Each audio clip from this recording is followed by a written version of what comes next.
Alright guys, I hope everybody's doing well and you're excited for what should be, hopefully, a very, very good episode of SmackDown. I mean, I've been reading the previews and everything, the tweets from people about the show, and there's a lot of excitement. And the one reason, or at least should I say, one of the reasons why people are very excited about SmackDown is Gunther. And Gunther, as we know, he still does not have an opponent for Wrestlemania. We don't know who Gunther will be going on to face at Wrestlemania, so there's a little bit of uncertainty right here. So we're going to hopefully find that out tonight, and also maybe some advances in the whole Uso storyline too. So let's see what happens, but I am definitely looking forward to seeing how tonight's SmackDown turns out to be. I haven't been actually fully impressed with the past two SmackDowns, so hopefully tonight will be different, tonight will be worth it. And it's good to see you, my brother Ricky. I can see Mustafa is in the house. James, my brother, with the AEW chants. Obviously, James here is more excited about Rampage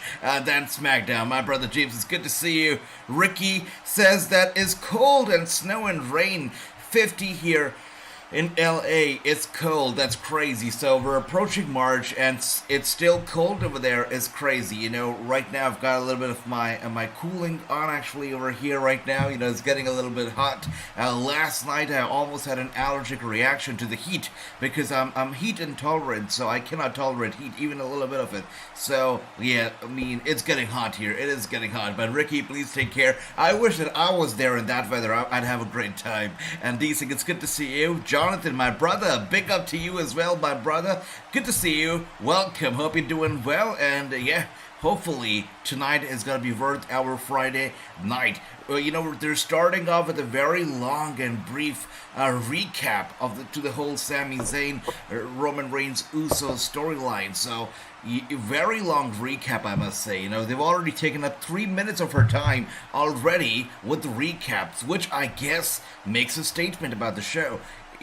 Good or bad, time will tell. But for me, I feel like the longer the recaps, the messier the show. But we will see what happens. And Ricky, that's right. Good to see you. Showtime indeed. Good to see everybody. That's right. We got my brother Andy in the house. My brother, good to see you. And Andy says that he's digging my outfit. Thank you. All blue tonight. All blue. That's right. And Brooklyn Joker, good to see you, brother Brooklyn. And he says, AJ, you just missed a good match. Jonathan Gresham versus Mike Bailey. Wait a second. Jonathan Gresham versus Mike Bailey? Wow. Okay, that sounds sweet. Did this happen last night? Brooklyn Joker. Was it last night? Sounds like a sweet deal.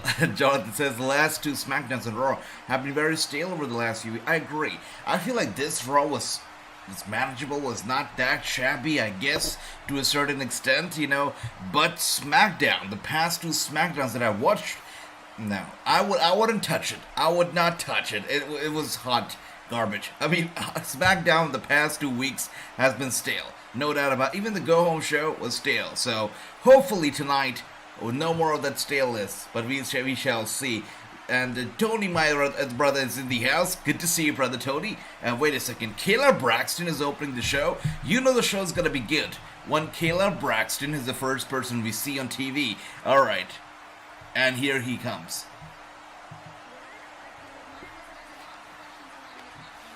Okay.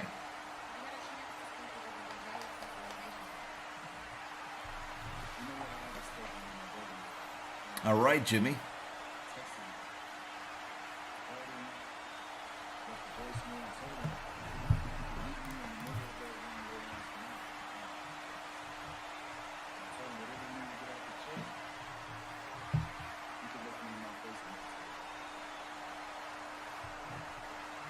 So Jimmy can lie to Kayla Braxton only once, but I know that he's definitely talked to his brother. He's definitely spoken to him. I could see it through his face. But still, jokes apart, it's been 5 minutes since SmackDown has been on the air. The first 5 minutes were full of recap and a little bit of a statement from Jimmy Uso. So that's a very weak start, and I will consider that a start. You know what? On top of that, cherry on top of a cake in a bad way. If that start wasn't enough, here they come. Braun Strowman Strowman is opening the show. Braun Strowman with a bunch of goofs is opening the show, and I think you know exactly how I feel about Ricochet and how I feel about this Madcap Moss and Braun Strowman. This show is gonna be a hot garbage, but I think that it's gonna be funny. It's gonna be funny. Alright, we shall see.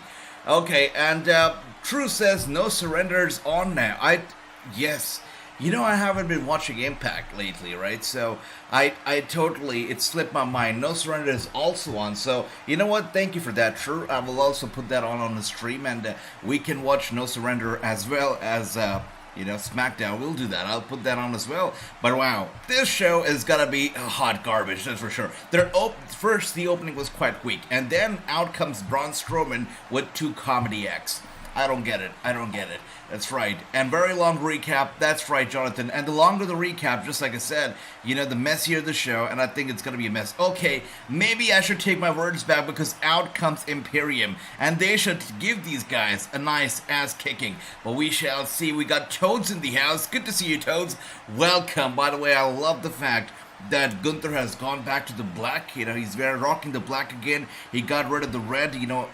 First of all, he was on SmackDown. He wasn't on Raw, so the red made a little sense to me. But the black is always better. I'm glad to see him back with the black jacket, along with his peers. All black, love it. And Andy says, AJ, I'm going to try hang on my internet is crap. That's okay, Andy. I suffer from that like every other day. That's alright, that's okay. And Brooklyn Jugger says, it just happened, Impact No Surrender. I will put it on. Thank you for that, guys. Thanks for reminding me of No Surrender. I really forgot. Okay. And Ricky says, No Surrender pre-show was good. Diana beat... You know what? This is quite interesting, right? It speaks volumes. Diana Perazzo was on the kickoff show, the pre-show. It speaks volumes about how far she's fallen, right?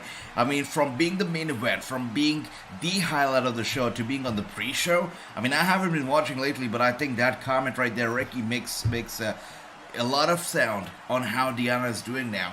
Jonathan says the fact that we've been talking about lattes, exactly, Jonathan, right? That in itself is quite a lot, right? Last Friday, we spent a good amount of time talking about double chocolate chip frappuccino, even pumpkin spice latte, Starbucks, it speaks volumes. You're right. Anyways, we're kicking off the show with, if I'm not wrong, a random 6-man tag. I mean, this looks like the kind of a match that I would put together on the exhibition mode on my 2K game. I mean, Imperium versus a bunch of goofs. I don't know if there's any rivalry going on. I'm not sure if this match really needs to happen, but the fact that they spent 5 minutes on the recap followed by this random match, which to me seems like a random match, I think speaks volumes, but still should be a good match, hopefully, thanks to the Imperium, but we'll see.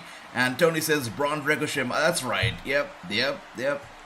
Impact Wrestling has audio problem on the kickoff show and kickoff to No Surrender, says Ricky. That's sad. That is sad. I might start watching Impact again. Got bored of SmackDown and Raw. They need to start shaping up. Jonathan, the one thing that I have to say that when I used to watch Impact Wrestling, and this was before I fell sick. So I really enjoyed watching Impact Wrestling, and I can't wait to dig in again and start watching it again. But, the time that we used to watch it together, I had a lot of fun on Thursday nights. I mean, Thursday nights, they were bound to be, one of the best nights of the week. Watching Impact, always a great show. Love watching Impact. They really put together good shows. They have little on their plate. Their production is not crazy, but whatever they have, they try to make the best out of it, and I think that's fabulous. Anyways, here we are, Ricochet with the upper hand right now. Gunther has slimmed down even more in the past 2 months, I'm looking at him right now, I guess for the first time ever since I came back, and Gunther looks to be even slimmer now. Big clothesline right there to Ricochet, and down he goes.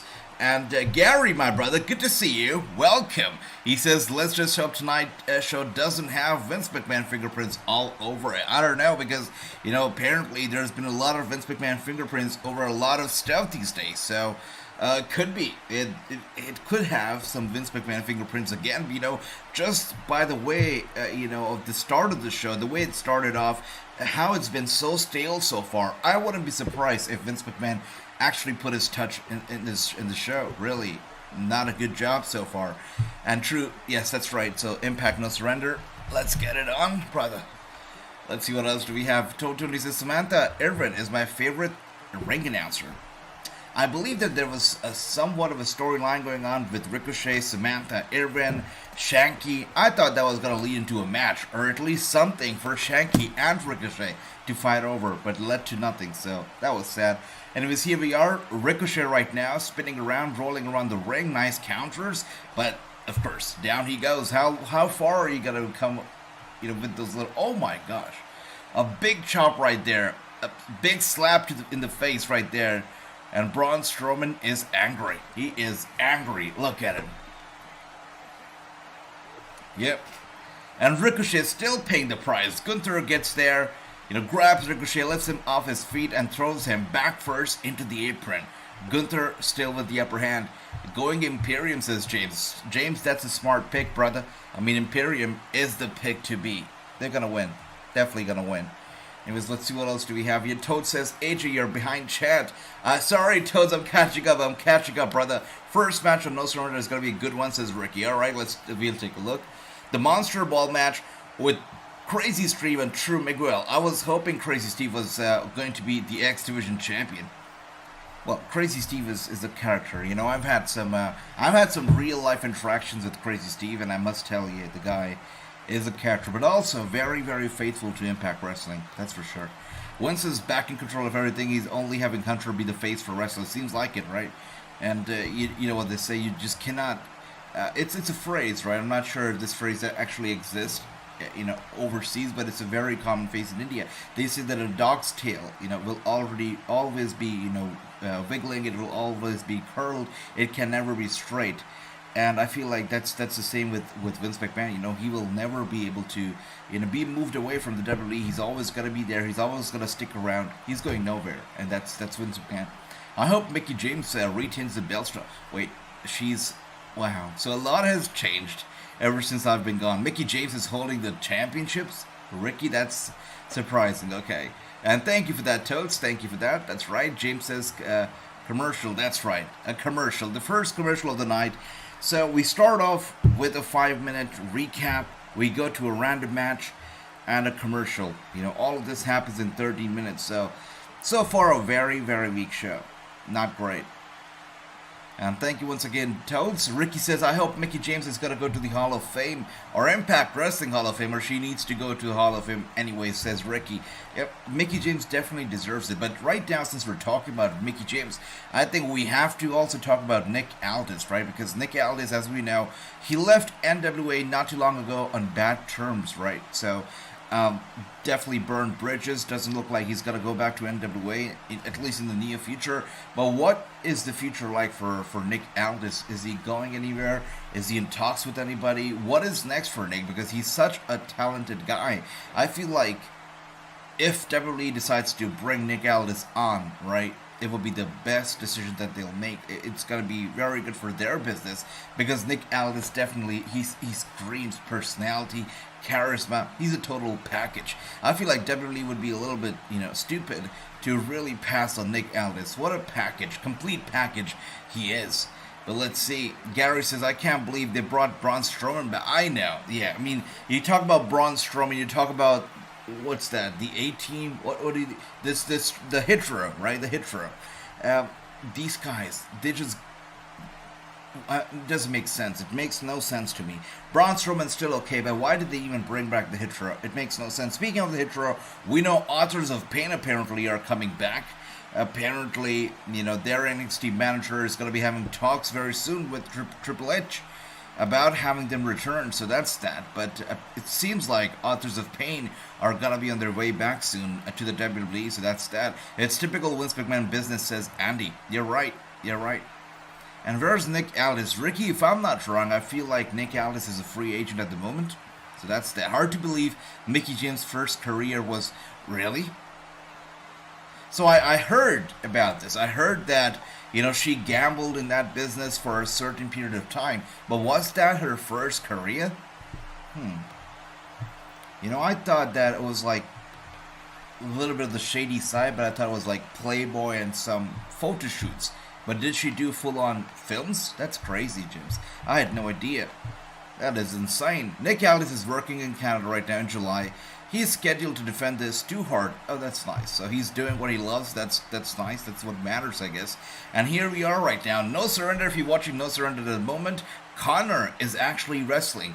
I'm happy to see this because, you know, when a few months ago Connor made his debut on Impact Wrestling, the next week he only showed up on the pre-show, and after that he kind of disappeared. So to see him on the pay-per-view card actually feels nice. Connor deserves to be, you know, on TV, and if he's getting that kind of a spotlight and he's getting that kind of you know, spot here on Impact Wrestling, that's good for him. That's very good for him. He's a great guy, a talented guy, and I you know, I would love to see Victor also on TV, but it's good to see Connor right now. Let's see what else. Oh wow, Drew McIntyre coming out right now. Looks like he's causing a bit of a distraction here to Gunther. And, you know, we still don't know who Gunther is going to be facing at WrestleMania when it comes to his championship. So could the answer be Drew McIntyre? You know, since obviously it's going to be, you know, Usos versus Kevin Owens and Sami Zayn for the Tag Team Championship at WrestleMania. I think that the Banger brothers are going to take a bit of a break right now. And Drew will fight Gunther, I believe, for the championship at WrestleMania, and Sheamus will just have to find something else for himself, is what I'm thinking right now. Well, let me know what do you think about it. Who is going to be fighting Gunther at WrestleMania for the IC title? Let's see. So, Authors of Pain news, totes. I did hear about it from some of the insiders. Also, when I googled about it, it seems like it's also in the news that Authors of Pain apparently they will come back, or at least the WWE wants them back. So I heard about it, you know, firsthand as well from one of those people who are close to the Authors of Pain. So I haven't reached out to them myself because I feel like that's just gotta be, you know, out of bounds. So I haven't done that myself. You know, I could, but I haven't. But let's see what happens, guys. Ricky, you are wrong. Giselle Shaw beat Deonna Purrazzo with the help of Savannah Evans, says Brooklyn Joker. I see. Well, still, the fact that Deonna was on the pre-show is surprising. And here we are now. Braun and Gunther in the ring, by the way. Big and heavy chops here from Gunther. Kick to the leg of Braun Strowman, getting him down to a knee. Followed now by a chokehold here from Gunther. Braun Strowman trying to get away in trouble and gets Gunther down for once. Gunther once again. Nice drop kick right there to Braun Strowman. Braun Strowman is down. Madcap Moss tags himself in, gets in the ring, and Gunther is now trouble. It's crazy how Madcap Moss looks heavier than Gunther does. I mean, Gunther, I don't know how he lost so much weight, but good for him. Really, good for Gunther. He looks great. Super skinny, but still super good. Jonathan says, don't know if the guy that got surgery today is in the chat. Just wanted to say, hope all went well. That's right, not take my brother Andrew. I hope that he's doing well as well. You know, the surgery is definitely, it's not an easy thing. And, you know, I've had people, you know, friends, people that I know very closely undergo that surgery as well, and I hope that Andrew's surgery also just you know, turns out to be well, and he's able to walk and just live a normal life again. I'm sure he will.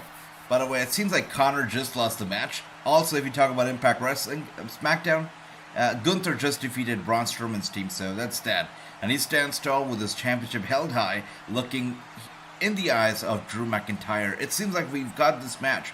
Drew McIntyre versus Gunther. It seems like this is what we're going to be getting at WrestleMania. No, maybe not. Maybe not. Because out comes the Viking Raider attacking Drew McIntyre from behind. Did not see that coming, but Viking Raiders are now attacking Drew. Speaking of no surrender, it seems like Kurt Hawkins, Brian Myers is getting interviewed at the moment. Alright. Agent Jonathan Gresham and Mike Bailey was on the pre-show too. Alright, so it seems like Impact Wrestling just went all out for the pre-show. They just wanted the fans to have a good pre-show and compel them to buy the pay-per-view, because if the pre-show is so good, the pay-per-view has to be good. It kind of reminds me of NWA, because last year at the Crockett Cup, they literally had the Briscoes on the pre-show, and I was surprised. Like, why would you give away the Briscoes on the pre-show? Alright, and here we are, Ricochet taking down the Viking Raiders. Sheamus also coming out to the aid of his friend Drew McIntyre. Sweet. Sweet, good for them. Once again, they go after the Viking Raiders, kicking them in the head and knocking them over the barricade into the fence. And I'm really hoping that we don't get a Viking Raiders match at WrestleMania, because I don't feel like the Viking Raiders have done enough to deserve a spot on the WrestleMania card. I think they've just been kind of awful, a little bit boring, or maybe even more boring than that. Maybe I'm just underestimating it, but no, I don't feel that they've done enough or close to enough to being on the WrestleMania card. But let me know, would you like to see the Viking Raiders on the WrestleMania card? By the way, here we are, Sheamus, McIntyre, Braun Strowman, Ricochet celebrating in the middle of the ring. And once again, we go back to Kayla Braxton. This is the second time we're seeing Kayla Braxton tonight. And once again, it tells me that they don't have a lot of stuff in store for tonight's show. That's why they have so many fillers and interviews and whatnot. This show is just weak.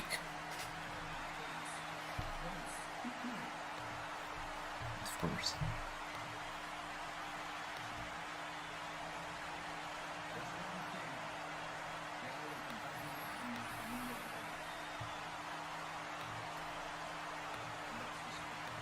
All right. Escobar here, talking about respect to Rey Mysterio.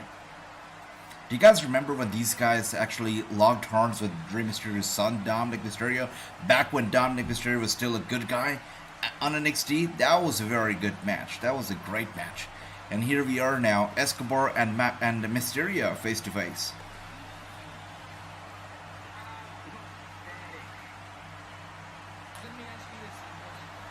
Speak of the devil, and the devil arrives.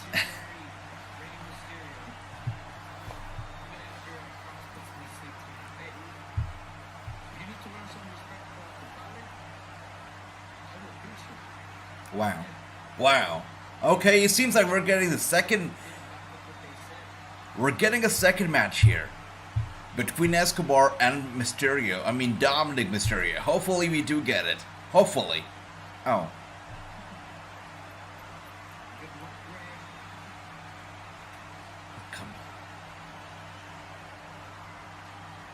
Well, hopefully we get this match, but from what we saw right there, it seems like Escobar and Rey Mysterio are on the same page, but Dominic, obviously, he's not. He's just not. That's right. And Brooklyn Joker says, Rey Mysterio versus Santos Escobar should be a good fight at WrestleMania. If that match happens, it's going to be must money. But speaking of Rey, he's going to be fighting Karrion Kross later tonight on SmackDown. Seems like that's going to be the main event, and again, that doesn't seem like a great main event. It would have been a great main event if they would have booked Karrion Kross properly, but they have not. They have booked him like a joke, so this should be, a weak main event, is what I feel. Tony says, after SmackDown tonight, I'll be watching Level Up. One of the matches I'm looking forward to are the popular Sol Ruca and the newcomer Lola Weiss. That's interesting, Tony. Okay, it seems like you really have got your eyes on those two. I will have to check them out. They've got to have something special if you're looking out for them, brother. I'll take a look. Big rumor is Roman Reigns is going to beat Cody at Mania. Then Roman is going to keep his belts to Kenny Omega. Joins WWE next year. So that's a big rumor, obviously, Andy. That's right. So people are talking about it. I guess it's more of a fantasy booking at this point than anything else. By the way, here we are. The Death Dolls on No Surrender are coming out. And I've got something special to share about Jessica, right? Jessica is a very sweet lady, I've got to say. A very kind-hearted, generous, really nice person. I interviewed Jessica for Impact Wrestling, a few months ago. And after that interview, one day, she was sitting on Twitch, she was doing her stuff, and I just joined the chat, and I said hello. And, she really went out of the way, instead of playing games that she was playing, she stopped playing the games, and she started talking to me, and, telling the fans, her fans, to follow me, gave me a nice shout-out, hosted me and everything. I mean, Jessica is such a great lady, fantastic lady.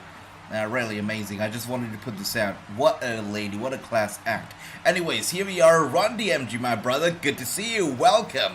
And how have you been enjoying SmackDown so far? Because for me, I feel this is going to be the worst show in like 3 weeks or so. I've been watching the show for about 2 weeks, I guess, ever since I came back, and this has got to be the worst one, I feel. It's been full of fillers and nothing else. So it's my prediction that tonight's show is going to be weak overall. By the way, we're also watching No Surrender side to side, so if you want to chat about No Surrender, we also are watching that, guys.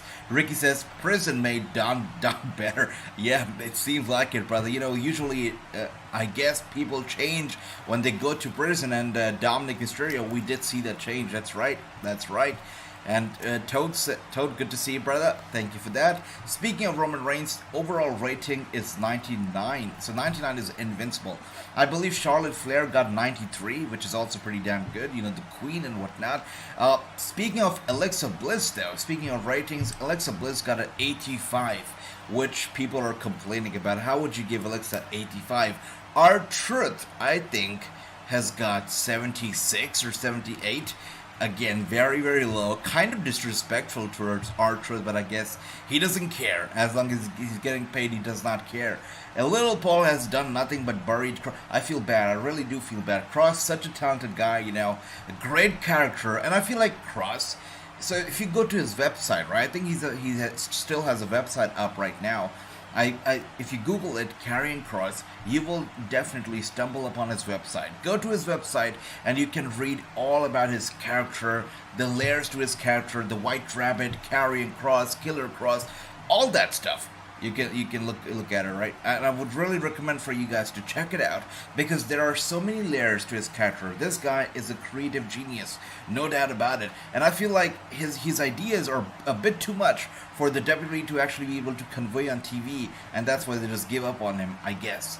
But again, Bray Wyatt is another example, so I don't even know. True, I see your big ol' eyes right here for Marty Bell. Looking good indeed. By the way, here we are on SmackDown.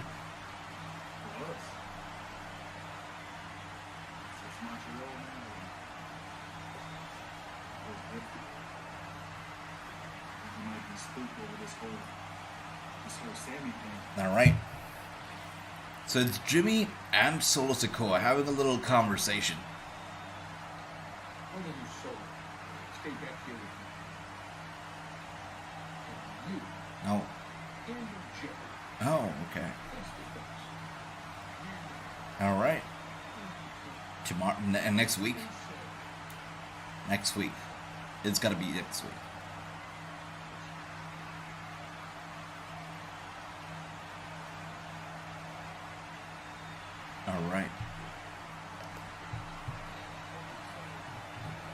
Alright, so it seems like Paul Heyman has told Jimmy Uso that, Solo's gotta stay back with me, but you, Uso to Uso, have a little chat with your brother Jay and figure all of this out. So Jimmy has agreed for now, but time will tell when it'll happen, how it will happen. I guess it's gonna happen next week, but we shall see. Coming out right now is LA Knight. Let's see what happens. Let's see what he's gonna be doing here tonight.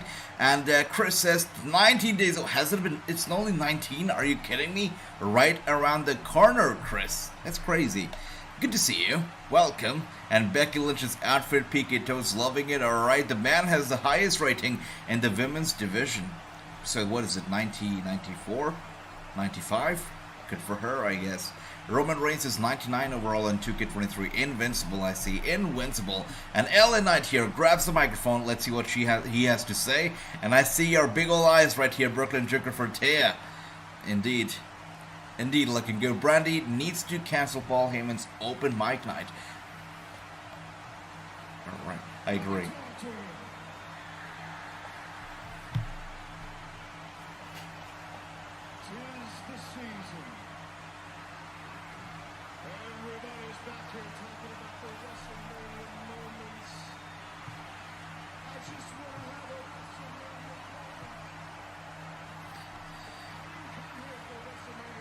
Sure. Alright, so he doesn't really care about WrestleMania moments. I don't think that he deserves a WrestleMania moment either right now. This whole year for LA Knight has been alright. He's been doing a little dance with Bray Wyatt, the Mountain Dew sponsored band, whatnot, Max Dupree. I don't think that he has done enough again, in my eyes, to be able to have a match at WrestleMania. I feel like WrestleMania, not everybody should be able to make it to that card, and I feel like LA Knight also has not done enough to make it to the card, but let me know, guys. What do you think about LA Knight, and where does he fit on the WrestleMania card? I'm pretty sure he'll find a spot eventually. It's a 2-night show after all, so he will definitely find a spot. But where do you see him on the card? Let me know. And let's see what else do we have here. We got Film Nation. Good to see you. Welcome. Welcome. I see everybody has a lot of love right here for Taya. Taya definitely looking good. I can acknowledge that. Looking good. And here we are. Another two people who don't probably deserve a spot. The New Day. What about Big E, guys? Is there any update on Big E? How he's doing? When is he coming back?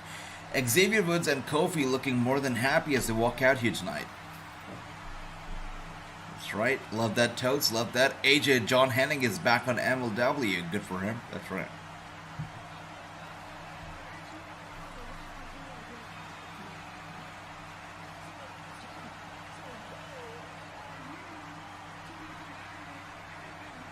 It's exactly what I'm saying. Kofi Kingston literally stole my words, right? I don't think that LA Knight is the one to be demanding anything at all.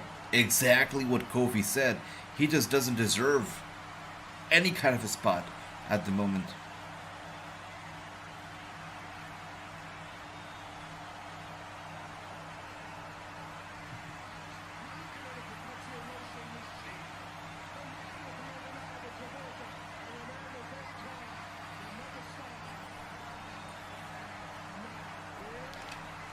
Alright. I agree on DMG. I feel like that's the perfect spot for him, but I'm afraid that LA Knight will definitely get a match on the card, and it'll be guys like Karrion Kross, and maybe Rey Mysterio, who will be on the Andre the Giant Battle Royal. He deserves a spot more than Wyatt is true. You know what, True? I will agree with you on that. Honestly, not a big fan of Bray Wyatt, and if you talk about the number of matches that these guys have had in the past 2 months, I'm quite sure that LA Knight beats Bray Wyatt in that number, right? I'm pretty sure his number is much higher than Wyatt's, and, I haven't seen a whole lot of Wyatt either. I know that he had a match recently, the Mountain Dew match against LA Knight, but other than that, has he ever been active in the ring? Has he done anything at all, to be worthy of a spot at WrestleMania? I don't think so. A lot of talking, a lot of Uncle Howdy here and there, but what else? I'm over it too, True. I totally relate with what you're saying. I'm over it as well. I'll be alright. Just need to minute. What's happening, Film Nation? I hope you're okay, brother. Hope you're alright. And Knight stays away from the jokes. That's right. I agree. The New Day also a total joke. It seems like I'm very critical tonight of everybody. Kayla Braxton, the opening of the show, Gunther, Braun Strowman, Ricochet, New Day, LA Knight. I've been critical of everybody tonight. I'm sorry. I sound like Salty Susan or Negative Nancy, right?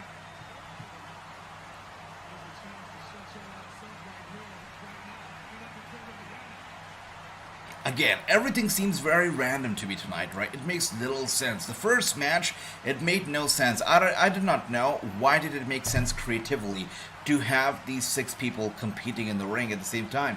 Again, I don't know how did this whole rivalry between the New Day and LA Knight come about. Am I missing some pieces here? Do they have a history? How's it? Everything just seems very random to me. Really, it does. Even the Viking Raiders attacking Drew McIntyre and all that stuff, it seemed kind of random. It just, everything seems very random tonight. By the way, I can see a fan dressed as Bray Wyatt sitting ringside. I must say, he looks more like Bray Wyatt than Bray Wyatt looks like Bray Wyatt these days. I've got to say that. AJ, Tyler Breeze is up in 2K23 and Mickie James is up in... Wait a second. Are you saying that Tyler Breeze is on the roster? I'm surprised if that's a thing. Wow, Tyler Breeze is on the roster. Now, Mickie James, I understand, a legend and whatnot, but Tyler Breeze? Probably got a big fat paycheck for it. Wow, I'm surprised. Okay, and Clay says Bailey is 91. That's sweet play. Clay, I'm happy for you. And Kofi versus Bryan Danielson was the best WrestleMania moment. Yeah, exactly, I agree. And the best thing that's ever happened to Kofi Kingston himself. That's a truth. You're right. And, I still remember the whole build-up to it. I remember the Hall of Fame, watching the Hall of Fame ceremony on TV, and watching the fans reacting every time that Kofi Kingston was on screen and Bryan Danielson was on screen. Bryan sitting next to Brie Bella and the fans booing him getting out of his seat and, shouting bad at the fans. And Kofi Kingston having a good time of his life with his kids, with the New Day family and whatnot. It was great. No, that whole build, that match itself, the celebration. I was ringside for that match, right? I was ringside when Kofi defeated Bryan, won the title, and I saw how the audience, the fans, just erupted. Everybody jumped off their seat. Strangers were hugging strangers. I mean, I've got goosebumps talking about that moment right now. I literally saw strangers hugging strangers, people that were not talking throughout the show were hugging. And that's what this victory really, gave to the people. It gave them happiness. It just was a dream come true. It was great. It was brilliant. Kofi defeating Bryan at WrestleMania, bringing back that WWE title, the real title. It was beautiful. It's great. Breeze is on 2K23, says true. Now that is interesting. So Tyler Breeze being on that roster, does it mean that he's coming back? Or I guess he's there because he's very much regular on Up, Up, Down, Down and somehow made his way onto the game. Interesting nonetheless. Very, very interesting. So is he still, has anybody seen his entrance? I'm very curious. I've got to check this out. So Tyler Breeze. Is his entrance still the one with like the selfie stick and whatnot? Let's see.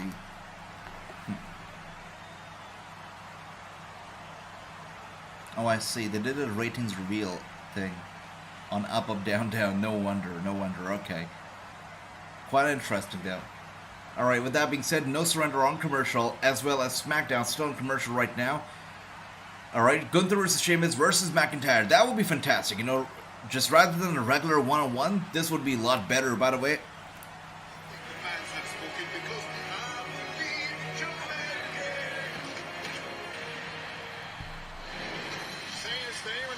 Okay.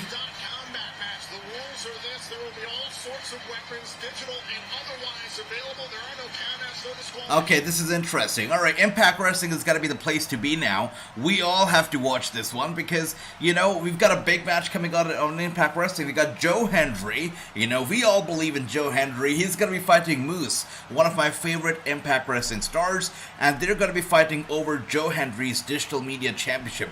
And it's going to be a .com match where you can use any digital weapon. I'm not sure what do they mean by digital weapon. Do they mean like a virus, a malware? I don't know what they exactly mean. Or do they mean like a cell phone? A digital hardware, I guess. But we shall see. But I've got a big smile on my face as Joe Hendry, the Digital Media Champion, is coming out now. Guys, if you were not watching Impact Wrestling thus far, you gotta watch it because, it's gotta be better than Kofi Kingston versus LA Knight. That's for sure. Joe Hendry versus Moose is coming up next. It's gotta be good. It's gotta be good. Jake, my brother, welcome. Good to see you. Good to see you. Him and Woods are also GMs on the game. I see. Alright, thanks for that, Drew. This shows how very little excitement do I have, about this game coming up. I'm just not very excited about 2K23. I'm not gonna lie to you. 2K22 was a letdown for me. I hated the game in terms of the gameplay, so I'm not very excited about 2K23. But hopefully it's gonna be an upgrade, not just in the looks, not just in the content of the features, but also in the gameplay, because I feel like the gameplay is where the problem lies for 2K. But we shall see what happens. Toads, once again, thank you for that. Jake, welcome. Nigel, welcome. Good to see everybody. Andy says Tyler Breeze is the NXT coach, so good for him. I mean, this is fabulous for Tyler Breeze, to get a spot on the game. I'm quite sure it also opens up doors of opportunity for him on the main roster one day, so we shall see. But Joe Hendry right now, with the microphone in hand, let's see what the guy has to say. But we all believe in Joe Hendry, do we not? Do we not? Let me know in the comments if you believe in Joe Hendry or you do not. Let me know. The only sin that you need to worry about is failing to say the words, "We believe." You heard it from the man himself. But I feel like, isn't this kind of a ripoff of Bo Dallas? Because we used to believe, but now we have to believe. I guess it's kind of a ripoff, if I'm not wrong, right? I mean, yeah, it does seem like it. Thank you once again, Toads. You're awesome. You're Nigel, once again, great to see you. Chris says, who wins, Mickie James or Marsha? You know, I'm rooting for Mickie. I mean, definitely rooting for Mickie James to win. Let's see. Let's see what happens. And let's see what else do we have here. 2K22 was better than 2K22 was better than 2K22. Chris, they're both the same games. Or did you mean 2K20? Anyways, let's see. No Surrender is better show tonight on SmackDown and Rampage. Ricky, I already told you, brother. I already told you that the opening to SmackDown looked very, very weak, and I predicted that the show was going to be weak. And so far, it really has been weak. The epitome of weakness has been SmackDown tonight. Anyways, Moose coming out right now, looking good. Some things do not change. His entrance is still as good as it used to be 2 years or a year ago. So good. And Clay says, I want a picture of Bayley. Please acknowledge me. Clay, good to see you. Welcome. Google the picture. You'll find a dozen of Bayley pictures on Google, my man. And AJ, are you going to be playing Resident Evil 4 Remake? I will be playing Resident Evil 4 Remake. And on top of that, I will be playing Resident Evil 4, Resident Evil 7, on VR, because Resident Evil 4 is also coming on VR, and we're going to be playing these games on VR coming soon. So I'm very, extremely excited about the whole VR gameplays that we're going to be doing. So, just have to get my hands on VR. I've ordered it. It should be coming very soon. It's being shipped from the UK. So it should be here by the middle of next month, the middle of March, I believe. So let's see. I believe in Joe Henry like I believe in SpongeBob. That's right, true. That's the way of life. That's the lifestyle that everybody should be living. Joe Henry and SpongeBob, are you kidding me? That's the perfect way of life, true. That's right. But I'm a big SpongeBob fan right here. Can't wait to see the lovely ladies tonight, Charlotte and Rhea, says Film Nation. We already saw Rhea Ripley, during the interview right there. A little bit of a confrontation between Dominic Mysterio, of course, and Escobar and Rey Mysterio. Rhea Ripley looking good as always. I see you, Chris. 2K22 was better than 2K20, says Chris. Could be. I mean, it had the GM mode and whatnot, and also it had better music. I agree on that part. But also, 2K20 kept me entertained for 2 years, but 2K22 couldn't keep me entertained for 2 weeks. So, a little bit of a difference here. But anyways, here we are. And it's Moose who's entering the ring one more time. But I've used 2K22 a lot in the streams. I've used it a lot on Twitch, on YouTube. I did a lot of 2K22 content, so I'm grateful. Game consoles are weapons. I see. Alright. You know what would really be you know what? They I have to say, they have really missed the bus here. Because if they really wanted to be trending by the end of the night, if they really wanted to make some noise, they should have used a PS5 or PS5 consoles lying around everywhere, and you should have used those as weapons, because I'll tell you, in a world where it is still very hard to get a PS5, there are still shortages across the globe. Using PS5s as weapons and just smashing them, destroying them in a wrestling match would have a lot of people talking. And I feel like they really jumped the gun, because a PS5 as a weapon would have been... They would have trended. They would have trended worldwide. I'll tell you that. Even non-wrestling fans would have paid attention. So, they jumped the gun here for sure. That's right. Thank you for that, Film Nation. Thank you for following on Instagram. Nigel, thank you. You're awesome. All right. Let's see. I'm Loyalty, says Mustafa. I like that. Loyalty is great. You're awesome. Thank you for that, my brother Mustafa. You're awesome. Thank you. All right. And here we are one more time. It is Moose. Angry, super angry. Joe Henry is still down, hasn't been able to get up ever since Moose put him through that table. Yep. And Joe Henry still down and still out. By the way, on SmackDown, we are currently on commercial. AJ, any plans to stream any more wrestling on Twitch? James, yep. These guys on Twitch, they keep asking me as well if I'm going to be coming back to Twitch. And I will, once the studio makes its debut, we will be streaming on Twitch as well, so I'm just waiting on that. Once the studio is here, it's finished, it's ready, there will be a lot more streams. So on YouTube as well on Twitch. So we're just waiting on that. You know, around Wrestlemania time is when the studio will be making its debut. I cannot wait for it, you know.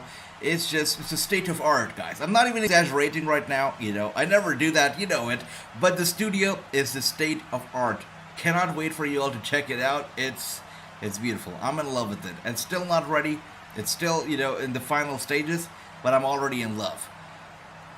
Who says they wouldn't use a PS5 the match? You're right, True, you are right. Right now I can see Joe Hendry with the PS5 in hand, and just right there, smashing moves in the face. Yep.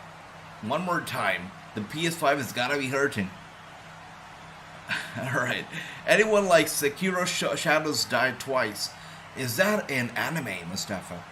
Also, will you be streaming ROH on Thursday starting in March? We will be doing ROH. Yep. So, you know, it's a promotion that we just cannot miss on. So, we'll do ROH. The one thing about ROH, though, is that the availability. You know, how far wide is it going to be made available? I don't know if they're going to be, you know, making it available internationally in India right now. But I'm pretty sure there's going to be other ways to stream it. So, you know, granted that I'm able to get access to the stream, we will be doing ROH. I want to do ROH. We must do ROH. So it's a yes, but also the availability matters internationally, hopefully. And I'm pretty sure I'll find a stream here or there. But there's no word officially on if they're going to be making it available in India. So that's that. I see that, True. A Dreamcast, it deserves to be smashed. You know it. It deserves to be smashed.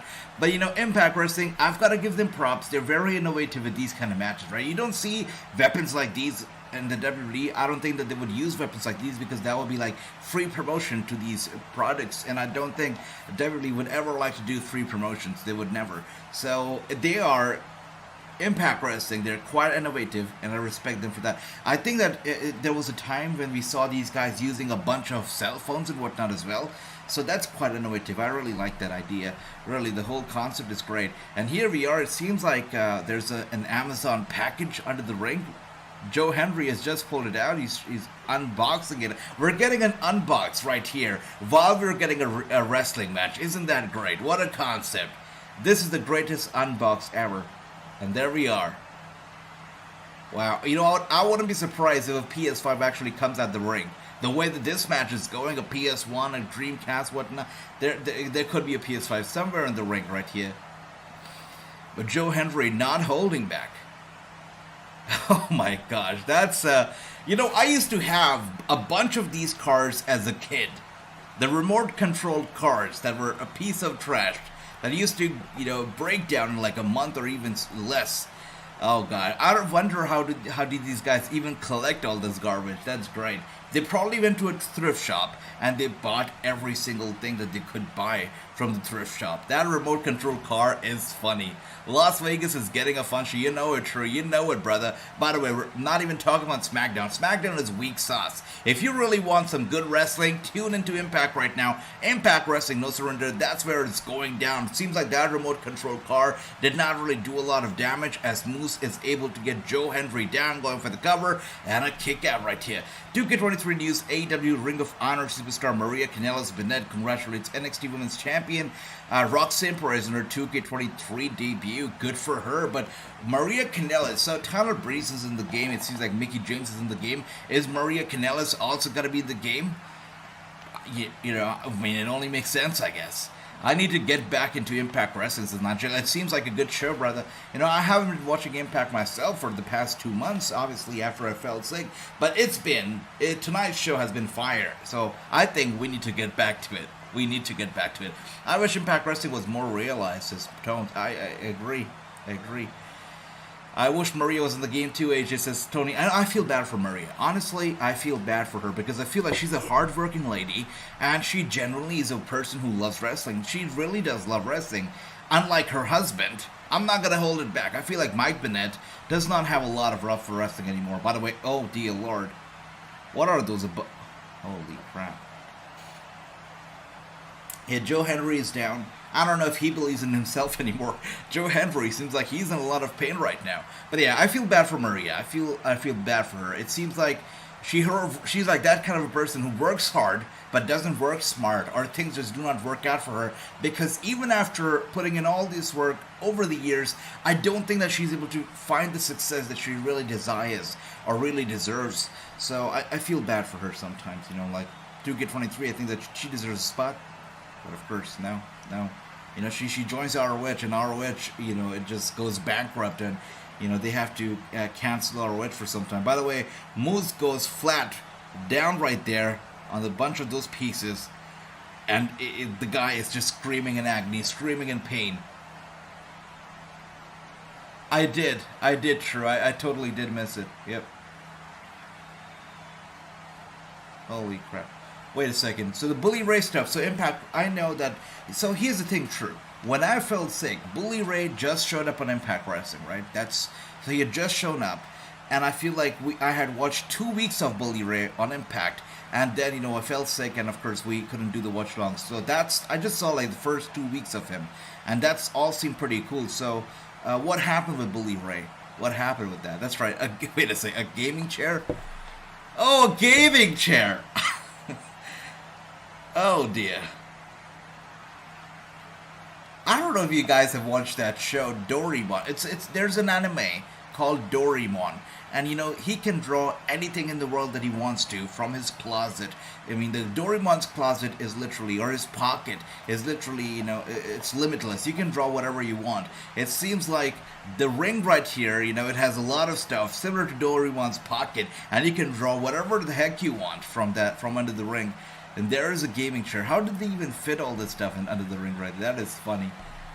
Alright, Tony says, funny but great match. Kofi wins. Good for Kofi Kingston, but the fact that Kofi Kingston just defeated LA Knight clean and straight on SmackDown, I don't know what does that do to LA Knight's momentum, right? I mean, that his momentum has got to take a beating for him to lose clean on SmackDown to Kofi Kingston. That's got to take a beating for sure. Yeah. Holy crap. Wait, did you just write that in present tense? True? Bully Ray wants to beat up Becky J. Wants? You mean that it's still happening? That Bully Ray is still around? Okay. Wait, is that a VR? Moose should be focusing right now. What the heck is he doing? Moose just put on VR headset. I don't think that he's able to focus on this match anymore. Yeah. This is no time for him to play the VR, I'll tell you that. That is funny. That is funny.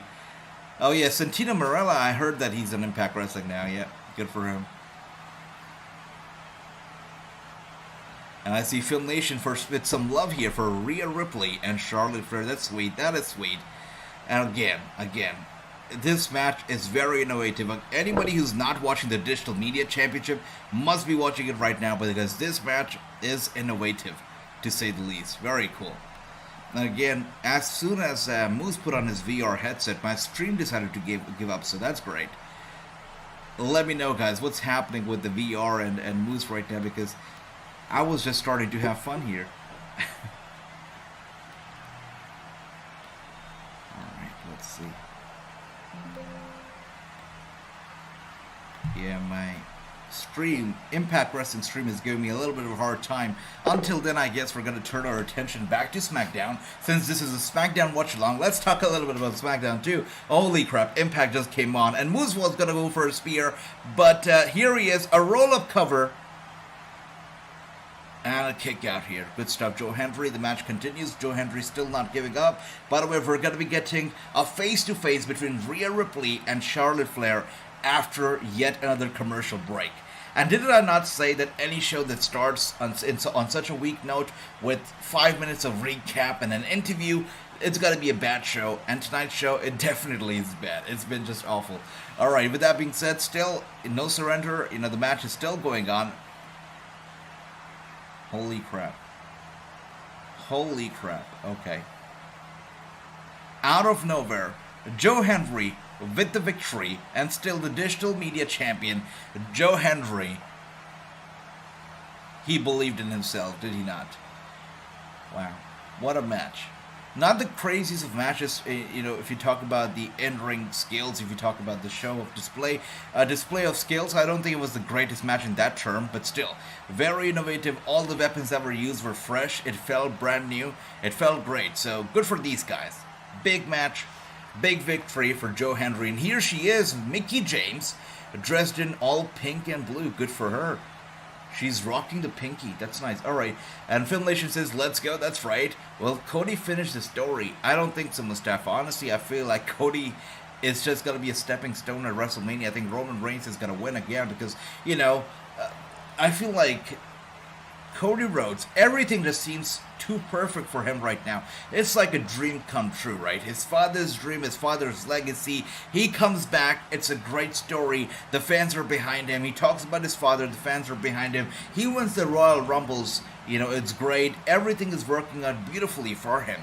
So for him to go to WrestleMania and dethrone Roman Reigns is just going to be too good to be true. I don't think it's going to happen. I feel like there's going to be a lot more struggle. There has to be some ups and some downs on his road to the championship, on his road to fulfilling his father's dream. I don't think this WrestleMania is going to be it. Maybe next WrestleMania, but I feel like this WrestleMania, it should be Roman Reigns destroying the dreams of the dream, destroy the dreams of his father, and just crushing Roman Reigns under his foot.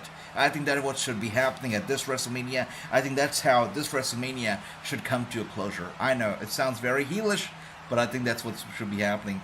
Alright, let's see what else do we have here. We've got James saying, that's creepy, Film. What happened? What did Film Nation say? Film Nation.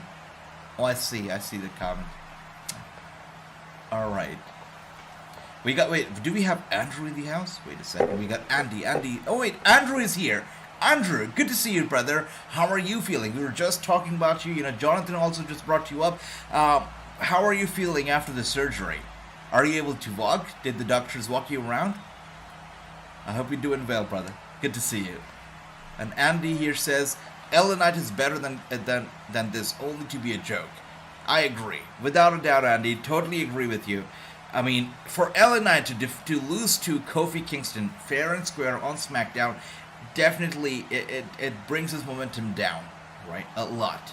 So I don't know what they have planned for LA Knight, but this ain't it, right? I also assume that he lost to Bray Wyatt in the Mountain Dew match, so I guess he's just a stepping stone for them right now. Cody is probably winning, sister. Again, brother, I think that everything is just working out for him, so he has a great chance of winning. A great chance of winning than losing for sure, right? A lot greater chance. But for me, I feel like the perfect story would be for Roman Reigns to crush Cody Rhodes and his dreams and just shatter him and destroy him. And for Cody to start from ground zero. That's what I would like to see. Cody Rhodes, the hungry, the passionate Cody Rhodes, seeing some ups and some downs on his road, because so far it's only been ups for him. He has not had a defeat. He's just been going up and up. I want to see him go down, right? I want to see him just struggle to get to the top. So let's see that. Alright, what else do we have here? Toad says, Film Nation, no worries. Okay, Toads. Bully versus Dreamer. Is that the match for... Oh, dear. Should be a good match. Alright, Bully versus Dreamer. Some legends in the ring here tonight. I'd like to see Jey Uso turn on Roman Reigns and dethrone him. Nigel, that would be nice. One of the Usos getting that big shot, getting the WWE Championship would be great. But I don't think it's going to happen. I feel like Usos are forever going to be the tag team champions. I don't think that they're going to get any solo belts around the race. It would be nice to see that, but I feel like these two are always going to be the tag team champions. That's it. That's what I feel. I know, answer, it's me, says Mustafa. Mustafa says, who will dethrone Roman Reigns? I see you. It's going to be you. Alright, Mustafa. Yeah, there's a big chance. Fat chance for sure. WWE Women's Arm... Oh, alright, Film Nation. That's sweet. Good for you, brother. Good for you. And let's see. Yep. Surgery is not until the 6th of March, says Andrew. Okay. So today... Oh, wow. Alright. Thanks for letting us know, brother. I thought that was today. Alright. So, 6th of March. I remember now. You said a day after the AEW pay-per-view. I got it now. Yeah, I remember.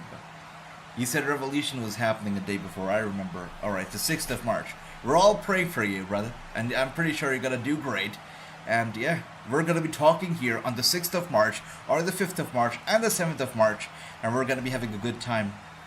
I can't get here soon enough. You're going to be fine, Andrew. You're going to be just fine. What momentum? Eli Drake hasn't been winning, says True. Exactly. You know, he's been red hot, but the only thing that's red about Eli Drake is his jacket. That's it. I feel bad for him because the fans are behind him. You know, he's got a fire for sure, but still. Just keeps losing. It's sad. It's sad. And we got the heels of YouTube Wrestling here. It's good to see you. Welcome. Welcome. Once again, Charlotte Flair in the middle of the ring, by the way. Looking good. Charlotte looks good tonight. That outfit, great.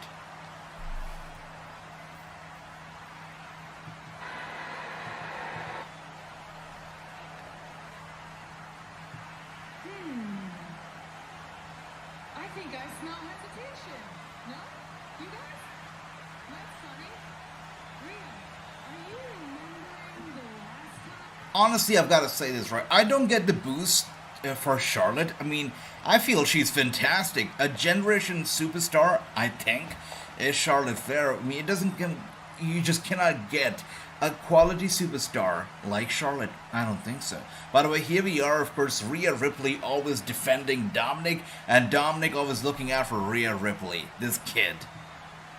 Oh, Charlotte Flair is gonna murder him, that's for sure.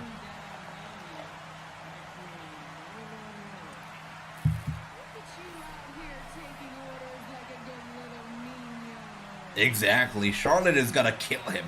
By the way, why does he call Rhea Ripley mommy? It just sounds super weird to me.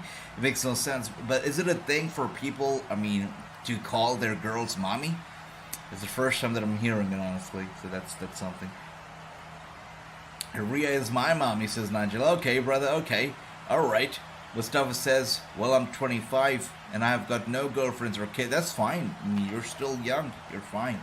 I'm gonna jack Charlotte's overall rating to 100. I agree, Tony. She's fantastic. Just like I said, a generational superstar. Much better than her father ever was, honestly. What a true talent. Good on the microphone, good in the ring, great looks, great personality. That's fantastic. And Tony says, who invited Sami? I know. He's just as annoying. Just as annoying. By the way, we've been watching AEW the past 2 weeks, and I haven't seen Sami or Tay or them kissing at all. So this is great. I don't know what happened. I'm not sure if they're still on TV, but it's great to see them not kissing anymore. Or great to see them not on TV anymore, I guess. Alright, Charlotte Flair looks unattractive as usual, sister. Alright, True. Okay. A clash of opinions here. I see. I think she's fine. I think she's fine. AJ called Finn and Priest. Oh, for me, tricky. You know what? I'm a little bit over the whole Judgment Day stuff, so I'm okay without Finn and Priest tonight.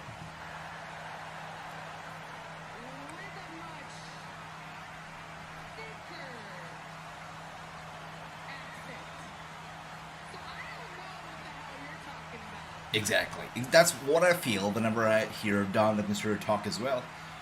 It makes no sense. And it is weird, but people do it, sister. Wait a second, what is that about? Let's see. What is that about, True? Let me know. My internet is getting better. I'll catch you later, AJ. Hopefully my internet is better tomorrow. Alright, my brother Randy, you take care, have a good night, and we'll miss you. I hope your internet gets better soon as well. I call Rhea my mommy too. She is hot, my mommy. Alright, now I know what True was talking about. It seems weird to me as well, True. I mean, I don't get it. Like, it just seems, you know, weird. But I see Ricky says that I call Rhea my mommy too. Alright, Ricky, you've got some explanations to do. Why that word? Why nothing else? There's a lot of words in the dictionary that you can use, but why that word? Why the M word for somebody like that? Let me know. Watch it, Dominic. This is a rated PG show, says Tony. Exactly. Somebody, you know, has to watch the language here. This is Dominic's gimmick. It just isn't working for me, says Gary. I guess this is the best that Dominic's has ever been, and that speaks volumes in itself, because this is not it. This is not the best gimmick that I've seen, or it's not even a gimmick that I can get behind. But still, I have to agree that this is the best that Dominic's gotten so far, so speaks volumes about this guy. Is AEW's Andrade watching this? I hope so, but I don't think that he would care enough to watch this.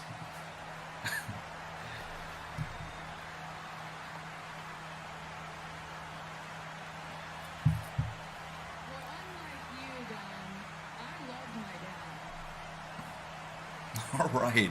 Says the person. Wait, did she not kick her dad out of SmackDown like a few months ago? Has it not happened 2 times already? Oh, I don't know about that, Charlotte. I don't know. All right. Anyways, Impact Wrestling. We have a little bit of a promo going on right now between Bully Ray and Tommy Dreamer. So Way further than you're sorry. That's an apology? Really? Are the good hands gonna come? all right. Seems like a lot better segment than SmackDown, but we'll take a look at both. All right, I see you, Ricky. Why not, AJ? Why not? I see you, Ricky. Dominic's getting better mic skills, says Toads. And, well, I'm your Papa Eddie. Dominic, I'm your mommy. With that being said, out comes Dominic's mommy. Out comes Rhea freaking Ripley, and she doesn't look happy at all. Look at the big frown on her face.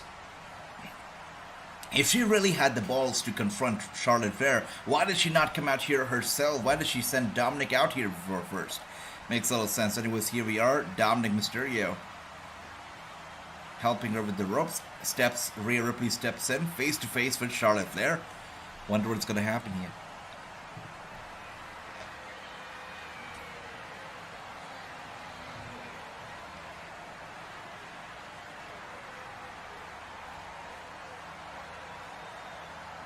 Wait. Did Toad say happy birthday, Ricky? Ricky, is it your birthday? I had no idea. Here's China Stundo. I like that, Tony. Yep, that is a perfect name for Rhea, I guess. But not as good. Gotta say, not as good. Once again, getting in the face of Charlotte Flair. So no words, right? A lady of a few words, I guess. She gets in her face. No words exchanged whatsoever. Charlotte Flair stands tall. Seems like she's got the upper hand. Definitely does. Well, I guess Dominic Mysterio definitely has a spot on the WrestleMania card. And what he's gonna do is he's gonna be Rhea Ripley's valet. That's it. I don't think he's gonna get a match, but he's definitely gonna come out as Rhea Ripley's valet in this match against Charlotte Flair. Alright, my birthday was a few weeks ago. AJ says Ricky. Oh, really? Was that right? Ricky never told me your birthday was a few weeks ago. I hope you had a great one, brother. I hope you had a great one. Alright. I see. Alright, that's awesome, Toad. That's awesome. And it was Wade Barrett looking good, and they say that there are still limited tickets that are available for WrestleMania. Nice. There are always tickets available for WrestleMania, even until a day before the show. It's mostly the cheap seats, but they are available. I've never seen a WrestleMania that's fully sold out. There are always tickets available, Either very cheap or either very expensive, but there are always tickets available. So that's that. Anyways, let's see.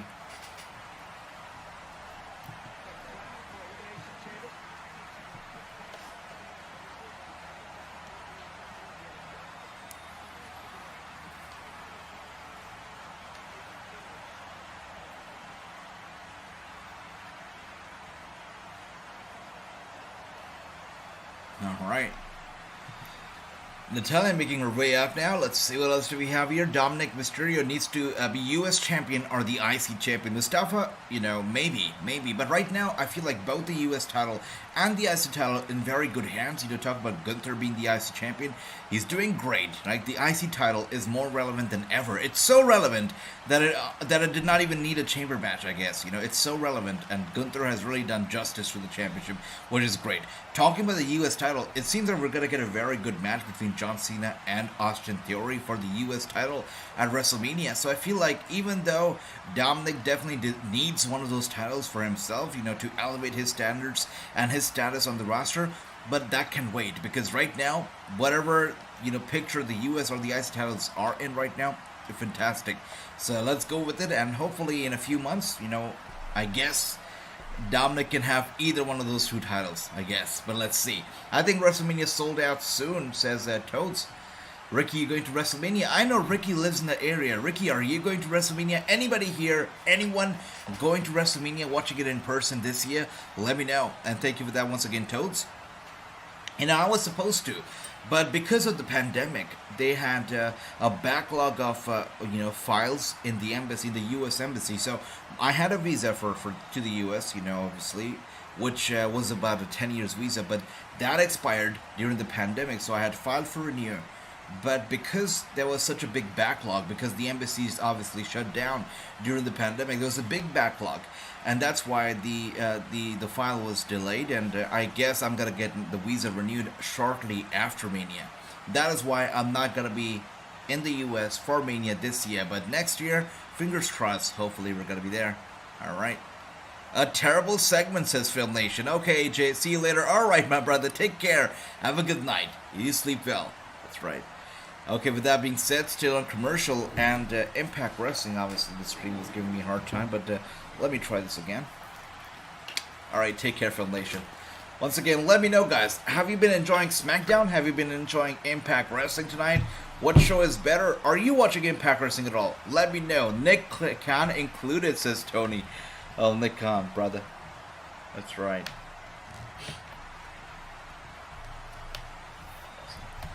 You know, I believe I was talking to the PCW Ultra guy not too long ago, and he mentioned that, you know, they've got some big plans for their own promotion. Hopefully, in 2024, they're going to do a major show in a very unique stadium as well. So, you know, they've got some big plans as well. So, hopefully, next year, if I'm able to be there, we're going to have a great time, you know, watching WrestleMania, but also streaming from the PCW Ultra show and more. So, we'll see. We shall see.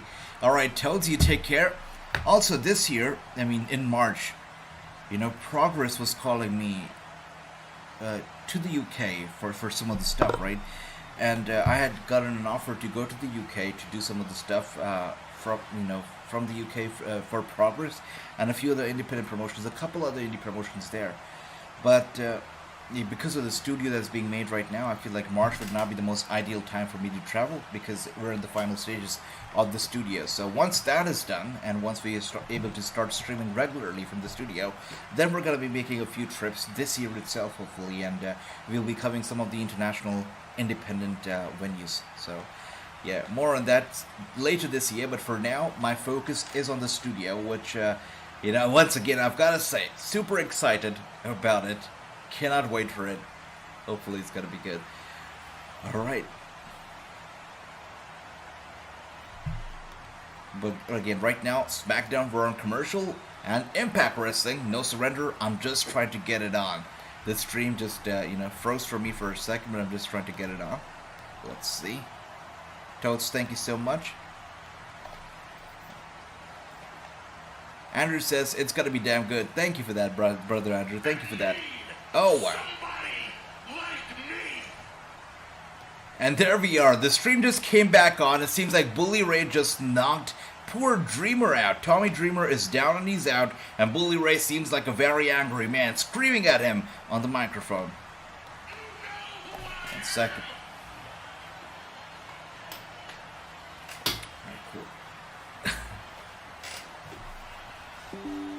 You're right, True. Bully Ray is just gonna be Bully Ray, right? He does justice to his name more than anybody else in this world. Bully Ray does real justice to the name that he's been given.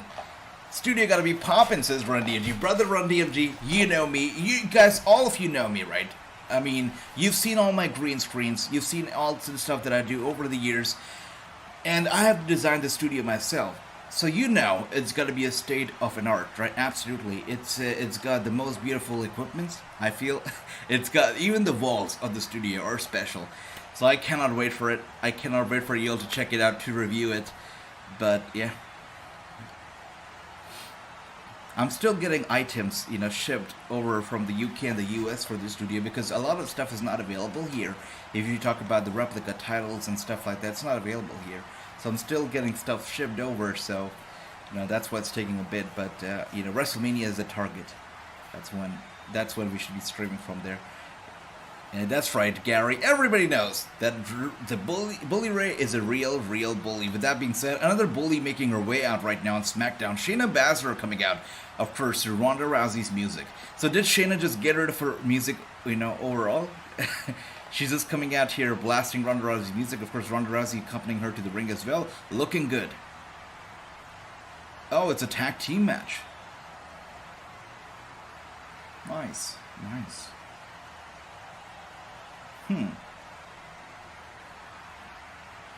Is this really... Oh, it's not a tag team match, of course. Because I was surprised. I've never seen Ronda Rousey wrestling in a t-shirt.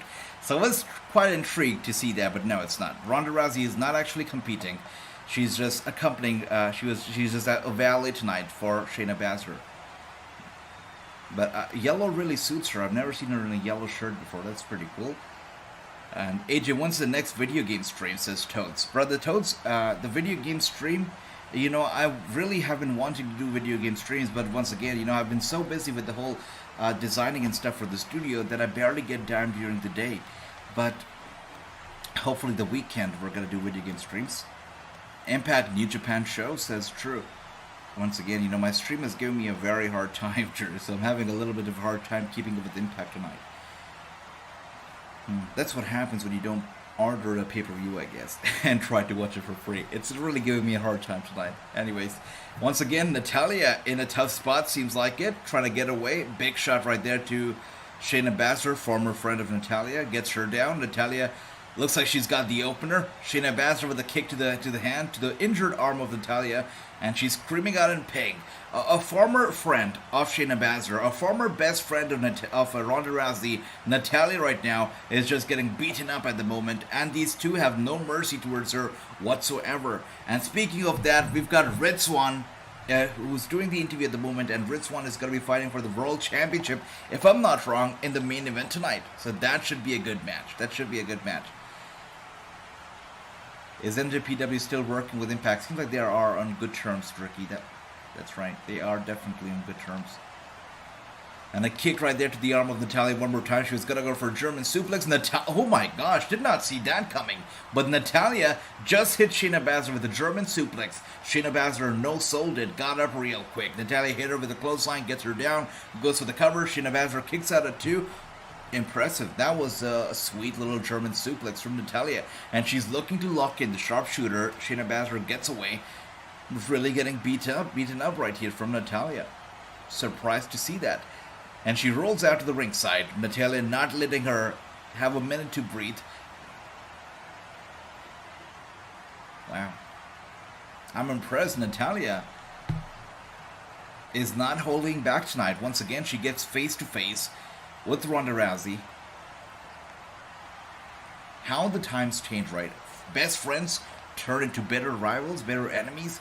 And once again, Shayna Baszler in control because of the distraction, caused by Ronda Rousey. Shayna Baszler hits Natalya in the head with her knee, and now has got the arm locked in. Seems like Natalya is going to be tapping out, and she does it. Shayna Baszler picks up the victory. Natalya taps out. Good for her. These two, as the women's tag team champions, are going to be unstoppable. They're going to be forever the women's tag team champions, for sure. Cannot wait for this match to happen. Cannot wait for these two to actually win the titles, because I feel like they're going to be champions for a long time. If you talk about, solo work, these guys wrestling independently, on their own and, doing the stuff on their own solo, I don't think they're strong enough. I feel like Ronda Rousey, even though she's a tough opponent, she's not great on the microphone. She has little to no charisma. She's just not a great wrestling superstar, I feel. Shayna Baszler, on the other hand, she looks dangerous, she looks scary, but again, on her own, maybe for some reason does not really get pushed enough. But together, these two just complete or hide each other's flaws, and to just present themselves as a great tag team. They're fantastic. I feel like as tag teams, they're going to be fantastic, and as tag team champions, they're going to be unstoppable. Should happen, must happen. Out comes right now in Impact Wrestling, Brian Myers making his way out. That's right, true. I like it too as well. Ronda Rousey, Shayna Baszler as tag team, it only makes sense, right? AJ's news this week, ticket for Money in the Bank is sold out in the UK. Good for the UK, by the way, getting all these international, all these pay-per-views and stuff. It's good for them. First, the Clash of the Castle, now this one. Seems like Puerto Rico, by the way, is gonna get some love as well. I'm not sure if you guys have heard of this, but Damian Priest, he recently, by the way, we're getting another... I don't think I've heard a lot about it from you guys about this commercial, but how do you feel about Joker, Seth Rollins, and of course Batman, Becky Lynch? Let me know. Anyways, coming back to the topic of international pay-per-views, Damian Priest, during an interview recently with the local media, from Puerto Rico, he gave a little bit of a tease, where he said that he's in talks with the WWE. You know, of course, he's giving a little bit of a tease here that there could be an international pay-per-view happening in Puerto Rico in the near future. So, you know, he just gave a little tease. So there could be something in the work. Maybe not. Maybe yes. We don't know yet. But he did give a little bit of a tease there. So the last time Puerto Rico actually had a pay-per-view was, I believe, if I'm not wrong, New Year's Revolution, if I'm not wrong. I feel like that was the last time Puerto Rico had a pay-per-view. So it's been a long time, right? About a good decade or even almost 2 decades. So long time. So for them to get a pay-per-view again would be great. Would be fantastic. Anyways, let's see. What else do we have here? Clay says, are you streaming the Super Bowl next year? Philadelphia Eagles will be there next year. I acknowledge you, Clay, but, you know, Super Bowl, I've never done it before. And we'll see, you know, if most of the people, our audience, by next year, if they want it, if you guys want it, right, majority wins. So if the majority wants it, we'll do it. But I haven't done it so far because there's been no one. So we'll see. Also, I know nothing about Super Bowl, so... you know, that's another thing. It won't be the most fun watching Super Bowl with me if I have no idea what's going on. So, Clay, I don't know about that. AJ, do you see the WWE breaking down the Forbidden Door and inducting the Jay Briscoe to the Hall of Fame? Gary, you know, brother, I would love for it to happen, but honestly, it took the WWE 2 years, right? 2 years, if I'm not wrong. 2, or was it 3? I think it was 2 years before they inducted Shad Gaspard into the Hall of Fame. And Shad, his story, everybody knew it. Everybody was inspired by it. They did not induct him into the Hall of Fame until 2 years later. And they did it when they went to his territory, his hometown, right? That's when basically they decided to do it, I guess. So, anyways, I feel like they could have done the Shad Gaspard induction before. They waited until the perfect opportunity. And I feel like for Jay Briscoe, he was never even a part of the company. So I think that he might be inducted one day, but not now. Not until like 2-3 years. I really don't think so. Or even more. You know, maybe when they go to his, I guess, hometown. Where was Jay Briscoe from originally? I guess when they go there, maybe they will, right, for the pop. But other than that, not anytime soon. Let's see, though. And I see James here with the AEW chants. Gotta love that. Seth Rollins is much better than Joker than Jared Leto. Oh, that's true, Tony. I don't think anybody can argue with that, right? Jared Leto, I'm sorry, but, you know, he was the worst Joker ever. The worst thing to ever happen to Joker. That's for sure. And I know that Jared Leto in his head, he thinks that he was the best thing to happen to Joker ever. He feels like he was the best Joker, that he deserved more films as the Joker. He really was pissed when Joaquin Phoenix got his own independent solo film as the Joker, but not Jared Leto. He was pissed. He gave interviews about it. He thinks that he did a better job than Joaquin Phoenix did. So that's that. So Jared Leto, I'm sorry, but he's deluded. He's deluded. Very delusional, that's for sure. And it's so funny. It's so funny. Yeah, Jared Leto is a funny guy. By the way, Impact Wrestling right now seems like we've got a 4-man mayhem going on at the moment. You know, it's almost crazy that Heath Slater, a guy that we all saw as a total joke, has come so far in Impact Wrestling. It just goes on to show that, you know, these guys, if given a chance, can really outshine so many people and really prove their worth. And Heath Slater has definitely proven his worth time and time again on Impact Wrestling. And SmackDown, by the way, it seems like we're back with the Firefly Fun House.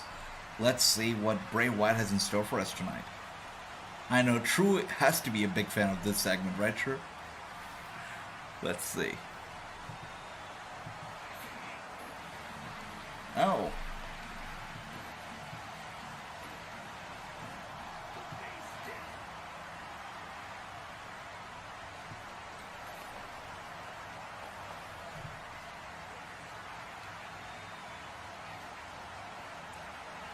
Alright, we've got some Undertaker figurines fighting each other.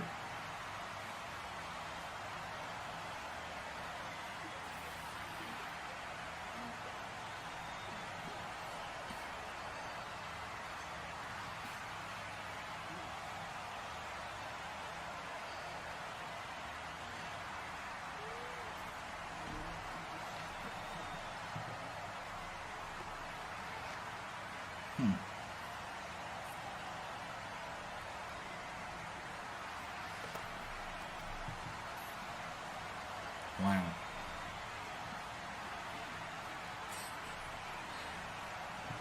Oh dear. It seems like they didn't really have a big enough budget for this segment. That's a very cheap. It looks like they downloaded this green screen background from YouTube and they're using it for Bray Wyatt. This is funny.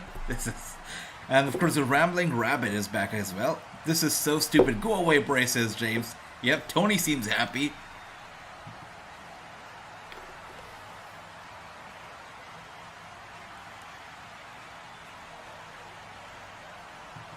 It's time for, oh wow, Uncle Howdy here, giving us the weather. Oh dear. I am surprised.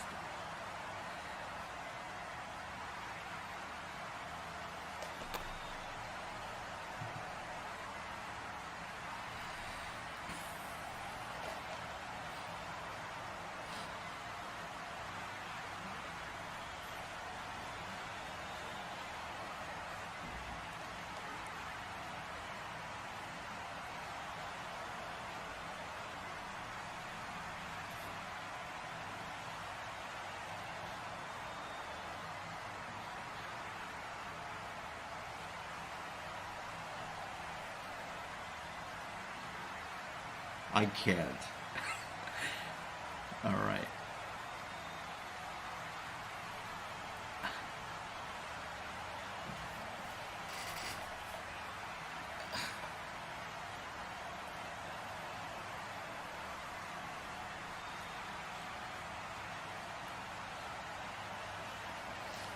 Sorry. I've got tears in my eyes. Sorry about that, guys. Oh dear.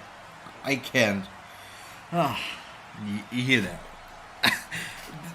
I actually got tears in my eyes from that. That was... I've got no words, guys. I've got no words after that segment. People love Bray Wyatt, right? People love the Firefly Fun House. That was crazy. Uncle Howdy doing the weather. I've got tears. I'm sorry. I really teared up here. You know what, guys? I've got to say this. I don't know if I'm missing the thing, if what all of this is about, if I'm missing the thing, but honestly, after that, I don't know if I'm not intelligent enough, right? Because it seems like, I'm sorry, it seems like people love this thing, right? The whole Firefly Funhouse. A lot of people on social media call it absolute genius. Bray is the creative masterpiece, right? He knows everything. I mean, whatever he does is state of an art. I don't know if I'm not intelligent enough, but I don't get it. I mean, I'll be honest with you. This segment right there, Uncle Howdy doing the weather, the door opening, the creepy videos, the green screen behind the door. The Rambling Rabbit is cute, but I'm sorry, I don't get it, guys. I mean, that whole segment for me, I'll be honest with you. I'll be more honest with you than I've ever been. But I did not get it.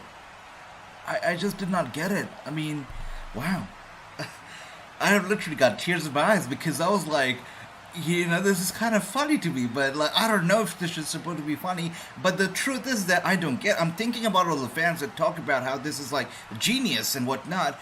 It might be, but I'm sorry, I don't get it. And I don't know, guys. I'm probably going on a rant right now, but like all those codes and all the stuff that they have, the rabbit stuff, like leading on to the Bray Wyatt's return, the QR codes fine, but then you had those notes, the codes, the music, those things that you had to basically, those codes that you had to unlock, or I don't even know.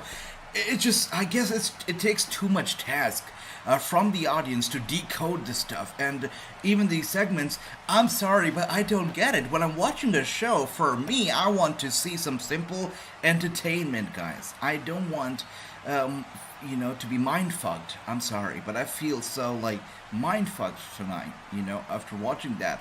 It just, like, it's playing with my head. I guess that's his character, but, like, I feel like my mind's exploding, and in ways that I can't describe. I don't get it.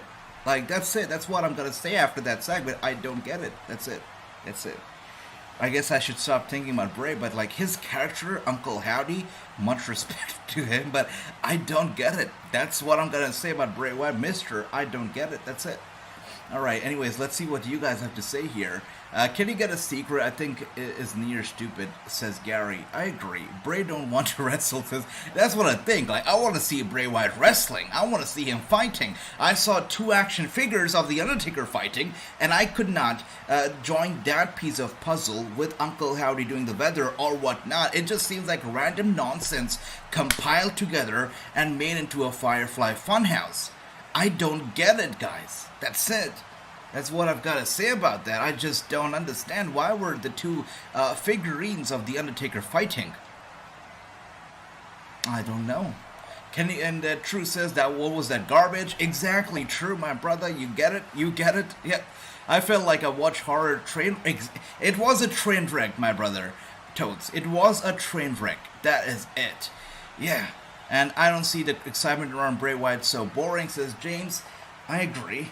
I agree. Again, my phrase for this is I don't get it. That's it. By the way, Steve Macklin, let's just talk about Steve Macklin for a second. He got a big victory in Impact Wrestling. SmackDown is hot garbage tonight. That's what it is. But Impact Wrestling is here as my savior. Thank you for that. Steve Macklin got a big victory. Big up to this guy. Really deserves the big spotlight on himself. I feel bad for Steve Macklin because, as the Forgotten Sons, I feel like Steve Macklin, his success or, his path to success was stolen from him. Because of the actions or the tweets from his teammate, the Forgotten Sons, he had to pay the price for it. So for him to come to Impact now and find success, it's great. By the way, yeah, good for him. Good for him. I see the Frankenstein is still around, and seems like his head is still twisted. Anyways, Bray Wyatt had the nerve to blame Vince McMahon for falling. Exactly, Run DMG. He had the nerves to do that. Now I kind of understand why he got fired in the first place. I guess somebody backstage looked at Bray Wyatt and looked at the money that they're paying for him to be on TV, and they said to themselves, I don't get it. And they fired him. I think it all makes sense now. But yes, guys, I mean, I don't get it. Really don't. Anyways, let's see. Mr. Puppet McMahon, that is some cringe and fun. You're right, Tony. You're right. Ricky and Toads versus Run DMG True. James Hell in a Cell to decide Bray Wyatt's fate, says Toads. Yeah, that would be funny. Ages special referee. Yep. In my opinion, it takes a true WWE Marsh to go crazy about Bray been watching wrestling for about 40 years. Bray can't wrestle, says James. Again, James, I mean, I don't know if those people are, biased or they're hardcore marks, or if I'm not as intelligent as they are, because, again, I don't understand the character anymore. I don't understand the codes. I did not get the Firefly Fun House. I was happy to see the Fun House back, but I did not get anything, so I can't. I cannot get excited about it. I cannot relate to it. I mean, I'm still on board. I still want to find entertainment in Bray Wyatt's segments. I still want to be entertained, but I don't know if I'll be able to, because I just feel so confused. It just feels like, just like Toad said, right? Like a hot train wreck. That's what it feels like. So far, this show has been very Vinnie Mac's figure. You're right, Gary. It's been all Vince McMahon tonight. You're right. Totally right. But again, that whole segment, Firefly Funhouse is back. Kudos to them. But the Undertaker's figurines fighting each other, to Bray Wyatt, standing in front of the green screen, to Uncle Howdy reading the weather, to the door opening, everything just gave me a massive headache. I don't get it. I don't. Yeah. Every time Bray Wyatt comes out, I should put on a t-shirt that says, I don't get it. Like, that's the truth. By the way, here we are, of course. The guy's going crazy. The Frankenstein is going crazy. Trey Miguel came out here talking. The Frankenstein grabbed him from his throat, chokeslam back first into the apron, and Trey Miguel goes down hard. With that being said, guys, it is time for Karrion Kross as he makes his way out.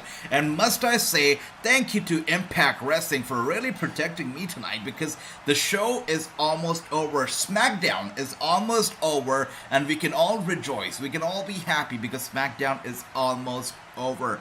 Fantastic. We're finally approaching the final 20 or 25 minutes of the show, and Karrion Kross versus Rey Mysterio is the What is Scarlett Bordeaux wearing, by the way? Yeah, this... Yeah, I'm sorry. What is... Wow, good for Scarlett Bordeaux, I guess. But wow, I'll tell you what. I see James here with a scissoring for Scarlett. All right, I see that. No big ol' eyes, but scissoring. I see you, James. But you know what? Scarlett Bordeaux, I'm not used to seeing her like wearing a dress like that. You know, usually you see her, I guess, dressed a lot differently when she comes out. Like, but new outfit, I guess, for Scarlett. Anyways, that's not the point. The point is that tonight's main event is Karrion Kross versus Rey Mysterio. So, is this going to be another filler random match, or is this going to lead to something? Because it seems like Rey Mysterio and Escobar are locking horns, or will lock horns at WrestleMania. Hopefully that happens. But what about Karrion Kross? Where does he go from here? I feel like I see Karrion, honestly, as a very solid competitor, a very strong #1 contender to Gunther, you know, for his IC championship. A lot better than Drew McIntyre, to be honest. You know, remember the time when Karrion Kross made his return and his eyes were on the big prize, his eyes were on Roman Reigns' championship? From that time till now, he's fallen down hard, and you know, from being considered as a contender to the WWE title, he's now no longer even being considered a contender for the IC title. It makes little sense to me, but I feel bad for Karrion. But let's see what this main event entails for us tonight. And Scarlett actually looking decent for once, sister. Exactly what that was my point. Like, usually we see Scarlett Bordeaux in funky, crazy outfits, but tonight she was actually dressed normal, and that is what really surprised me. So, no, she looks good though. She looks good. That's right. And can't have Karrion without the smoke show. That's right, Tony. But I'll tell you what, Tony, brother. I'll tell you what. Wait a sec. What happened on him? Wait. Didn't anybody here watching No Surrender? Why do I have Japanese wrestling going on right now? Wait a sec. Oh, they were showing highlights. I see.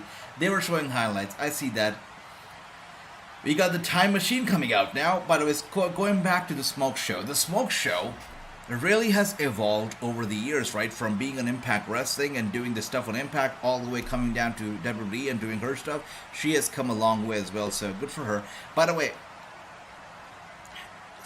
she is not, I believe that she is not a playable character in 2K23 as well. She's just a valet, which, if that's true, it's quite disappointing, right? It is quite disappointing, because I feel like a lot of people look at Scarlett Bordeaux also as a singles competitor on her own, but it seems like the WWE sees her mostly as a valet only, which is quite disappointing. Anyways, here we are.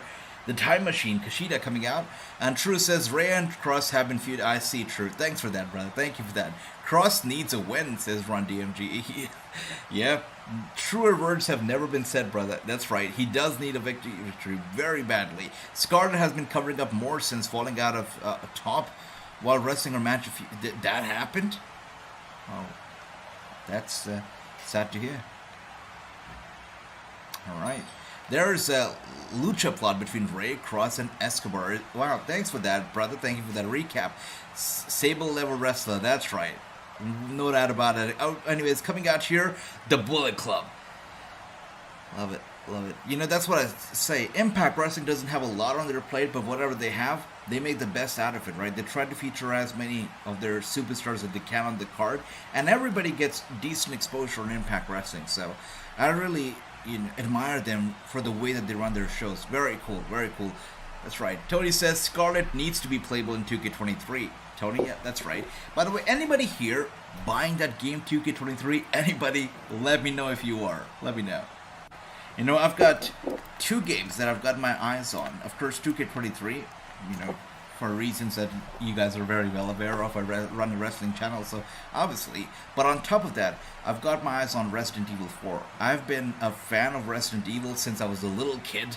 You know, I remember being super scared of the game and just having my sibling just sit down and play the game for me, you know, while I used to just watch. And this used to be back on those big computers, right? The big fat computers used to have. Yeah, I used to be a big fan of Resident Evil, still am, and Resident Evil 4 is the first Resident Evil game that I actually played myself, because I was like, I guess I was big enough to be able to play a scary game myself. So it was a great game, and for them to remake it, I hope that they are able to do justice to the original game and make a nice remake, so looking forward to it quite eagerly. I'm getting Fight Forever first, it's true. I love that, brother. But, Kenny Omega, we talked about it earlier. Kenny Omega has said that because of the amount of blood that the game had, they had to redo some things. They had to lessen the blood, reduce the blood. And now they have a rating that is T for teens. So the game should be coming out very soon. Now that they have that rating. I am looking forward to it as well, brother. True, I'm so excited about Fight Forever. And the reason is the gameplay. I'm sick and tired of 2K's gameplay mechanism. They've tried to make it more of a simulation game than a wrestling fun arcadey game. It's more of a simulation. The gameplay is kind of sluggish, and that's what I don't like. I feel like Fight Forever is where the fun is. So I'm looking forward to the gameplay. The gameplay, that's right. WWE Games sucks, says James. Again, the gameplay is just... I used to be a big fan of WWE games. The reason why I ever purchased a PlayStation 2, that was my first console. The reason why I purchased a PlayStation 2 was WWE games, because I really wanted to play SVR games. And I've loved these games, for the longest of times, I believe until 2K20. The WWE games were the only games that I used to play on consoles. I'd buy any game, but I would only play the WWE games 24/7. Anytime I would get on a console, But now that's changed. I'd never play WWE games, so that's the truth. Anyways, let's see. This match is now underway. Also, Karrion Kross going straight to Rey Mysterio. Rey Mysterio trying to get him in the face, but Karrion Kross grabs his leg in time, kick to the midsection. Rey Mysterio in trouble. Kross lifts him up. Seems like he's... Oh dear. He goes straight, face first, into the turnbuckle. Kross goes down to a knee now. Me too, AJ. PS2 was my first one too. My brother Ricky. Too sweet. That is too sweet. PlayStation 2 was a really very good console. One of the best. Times were simpler back then. Such simple times. I love those days, right? Even now with all the technology and whatnot, you just don't get that level of excitement, Great times. Those were some good times. Those were some great times, yeah. I sure hope Rampage is a whole lot better than this Sleeping Pill Loader show. I agree, Gary. I hope so too. I really hope so too. Also, the main event for No Surrender is going to be good. Rich Swann is going to be in action. He's fighting for the World Championship. Rich Swann versus Josh Alexander, I believe. So that should be a good main event too. We'll probably go head-to-head against Rampage, so we shall see. And here we are, Kross lifting Rey Mysterio up. Nice. Wow, Kross is a happy man, I see.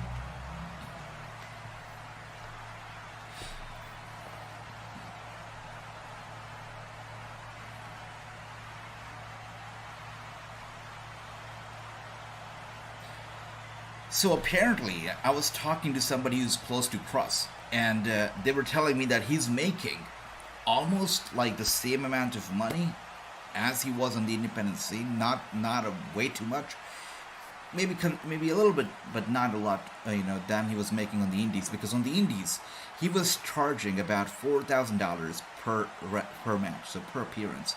$4,000, and if you were to bring in Scarlett as well, that would be like $5,000 with Scarlett Bordeaux. But a lot of the promoters, they skipped on Scarlett because I was talking to one of the promoters, and and they were like, if I want Scarlett, I would rather get somebody who looks like her. I would get another hot chick for like $200. That's what one of the promoters told me, right? And yeah, so Scarlett was not booked. She was not getting a lot of bookings. But of course, Karrion Kross was. He was getting paid about $4,500 per booking. So he was making a decent amount of money, even on the independent circuit. But now that they are in the WWE, they're getting that global exposure. They're once again relevant. And once they go back to the independent circuit, they're going to be making even more money than they were previously. So, of course, they come back to the WWE for that exposure rather than just the money. So that's a deal. Also, Scarlett is now getting money, so they're getting double the pay thanks to Scarlett now as well. And here we are, Rey Mysterio sent to the ropes, and Scarlett just... Oh, poor lady. Oh dear, did not see that coming. Dominic Mysterio coming out here to screw his father over yet again. So are we getting Dominic versus Rey at WrestleMania? Is that the match we're getting? Because it seems like these two are once again locking horns. I'm surprised. I thought this was done and dusted and it was settled. We were not going to go back to it, but it seems like we are going back to it. My first wrestling game was on the Nintendo. I like that, James. My first wrestling game was like a PC game. I think they called it Raw 2000 or 2002. It was like it was a weird game. on PC, but I still loved it. I sure hope Rampage is a whole lot better once again, Gary. I totally agree with that. Seems like Karrion Kross is putting Rey Mysterio to sleep. He's got the sleeper hold locked in real tight, and Rey Mysterio seems to be fading away. Is this it? Is it getting over now? Dominic versus Rey Mania for sure, says Randy. I think that's the right thing to do as well. With that being said, Karrion Kross picks up the victory over Dominic. We're still left with 15 more minutes, you know, and I feel like I thought this was going to be the main event, but obviously it's not. We are still left with 15 more minutes, so maybe we're going to get a segment with the Uso, with Jimmy Uso coming out here, calling out Jey Uso, I guess.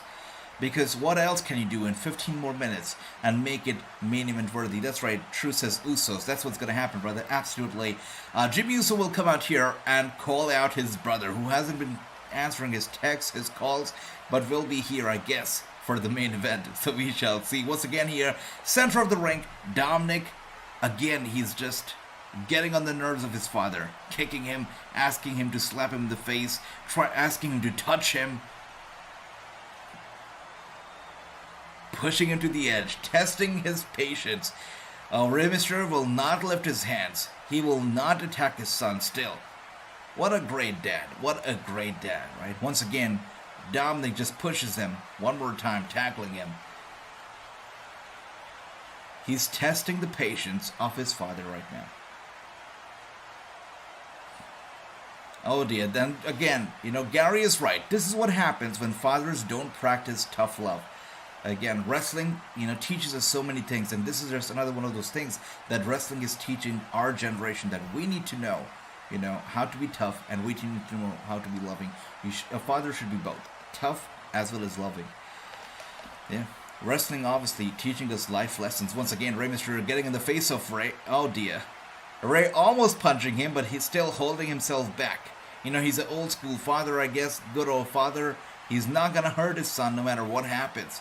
He's going to stay calm, stay patient. But I think we are already on our road to WrestleMania. I think we already have our answer. What is Dominic going to do at WrestleMania? He's going to fight Rey. I think it's happening. WrestleMania, it's got to go down. You know, it's just out there. It would be stupid for it to not happen. It would be stupid for them to not pull the trigger on this. Dominic versus Rey, WrestleMania. Let's reignite this rivalry, I guess. Again, Jimmy Uso, poor Jimmy Uso, with the cell phone in his hand, trying to reach out to his brother. No texts, no callbacks. Jimmy Uso. Poor man. Alright, so if I was Jimmy, right, and if Jay wasn't answering my call, I wouldn't, like, come out to close the show, because what are you gonna do? Like, you're gonna go to the audience, you're gonna stand in front of thousands of people, and you're gonna tell them that my brother's not calling me back, what can I do about it? Like, what is he gonna do coming out here? Of course, he's not going to show up if he's not answering his text, right? Technically, he wouldn't. If that was my old man, I'd have 5 across my eye. Yeah, I guess parenting was a lot better back then, Gary. God bless. Anyways, here we are, of course, the Bullet Club. Looking strong. It's nice.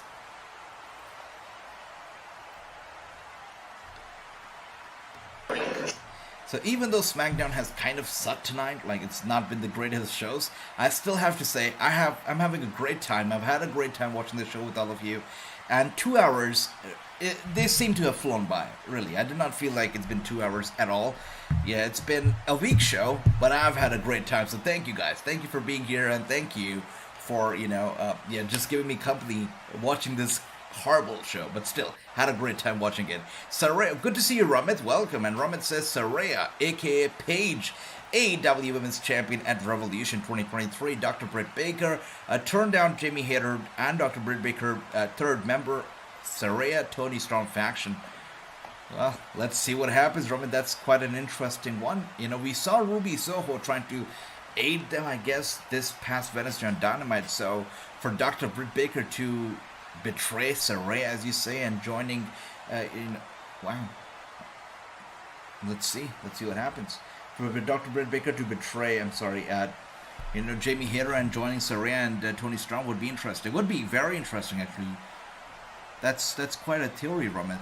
That's quite a theory. Okay, I'd rather watch Impact Wrestling than watch Rey versus Dominic match. James, you know, that might actually be fun. It could be a fun match. So let's give them a chance. Let's give them a chance. I mean, we sat through a Vince McMahon match last year, so it can't be worse than that, right? It cannot be worse. So we should watch it. We should watch it.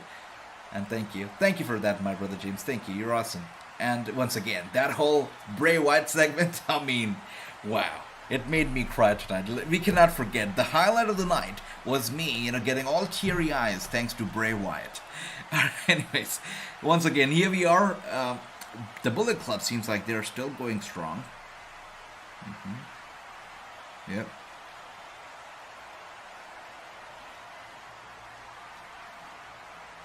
And thank you for that, Toads. Really appreciate you. Thank you, brother.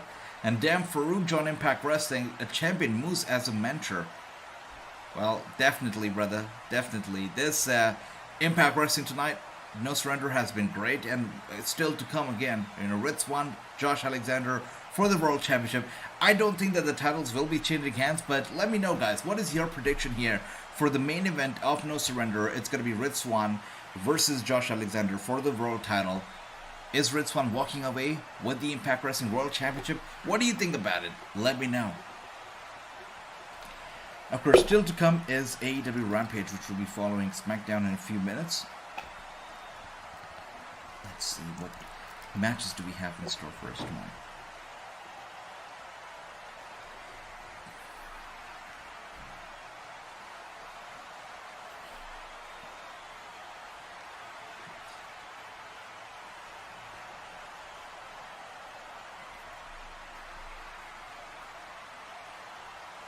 So tonight, of course, we've got 4 matches.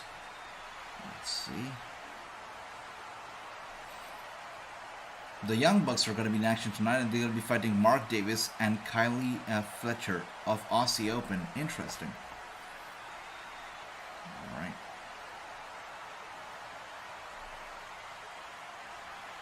Tony Storm will also be in action. She'll be fighting Willow Nightingale. That should be another good match. And Keith Lee and Dustin Rhodes are going to be speaking out. Keith Lee should be good. Anyways, coming out here now is Jimmy Uso. Let's see what he has to say, because his brother Jay, as we know, is not picking up his phone calls, not answering his texts. What does Jimmy have to say here tonight? Let's take a look. 2 out of 10 for SmackDown, says James. I think that's a very fair rating. I'm going to give it a 3, just to be nice about it. But it's been a weak show from the start till the end. I mean, I don't know if Jey Uso can do any miracles tonight, but it's been a 3 out of 10 for me. Not a great show. Not a great show at all. But Jimmy Uso right now with the microphone in hand. Let's see what he has to say.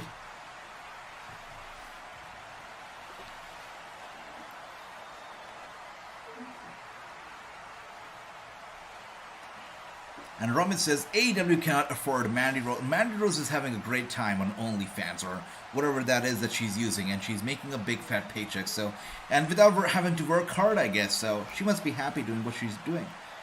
And, I guess she's going to be happy until at least a few years, and when she starts losing her relevancy, she'll come back on TV, is what I feel. But we'll see, we'll see.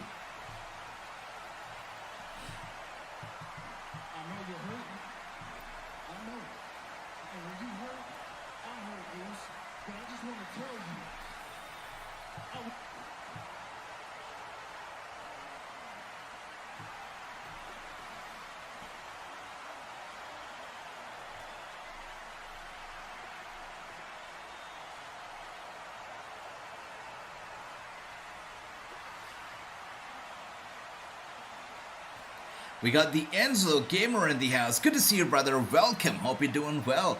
Wow, we definitely missed you tonight during SmackDown, Enzo. How are you doing? And as SmackDown has similar storyline for the past 2-3 weeks, says Roman, I agree. It's kind of slow tonight. I think that there were quite a few random matches altogether. So, definitely couldn't get excited about it, Roman. I agree with you. And that's right, Tony. Sami is indeed here. What does Sami have to say here tonight? And is Kevin Owens also going to accompany him since Sami is here? Let's see.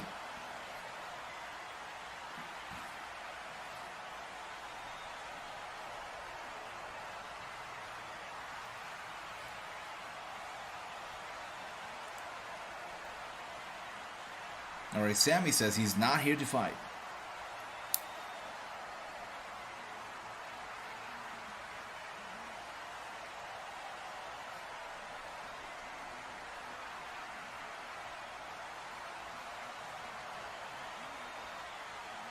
Wow. Sami Zayn, with the big talk here to Jimmy Uso. He says, I'm not here to fight, I'm here to talk to you. And he tells him how he was like a brother to him. Wow. Sami Zayn here having a little heart-to-heart talk here with Jimmy Uso. Says that when Jey Uso did not trust him, Jimmy Uso always did. He was like a brother to Sami Zayn. Good old days, right? Good old days.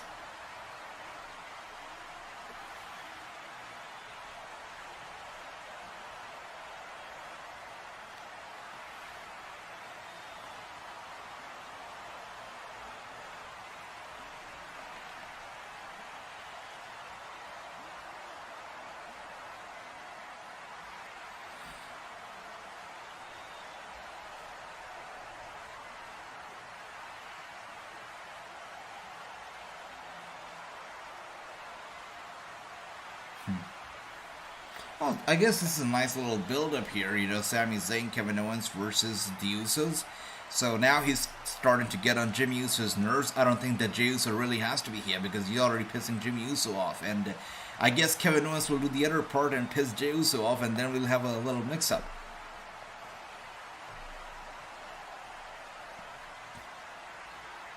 Yep.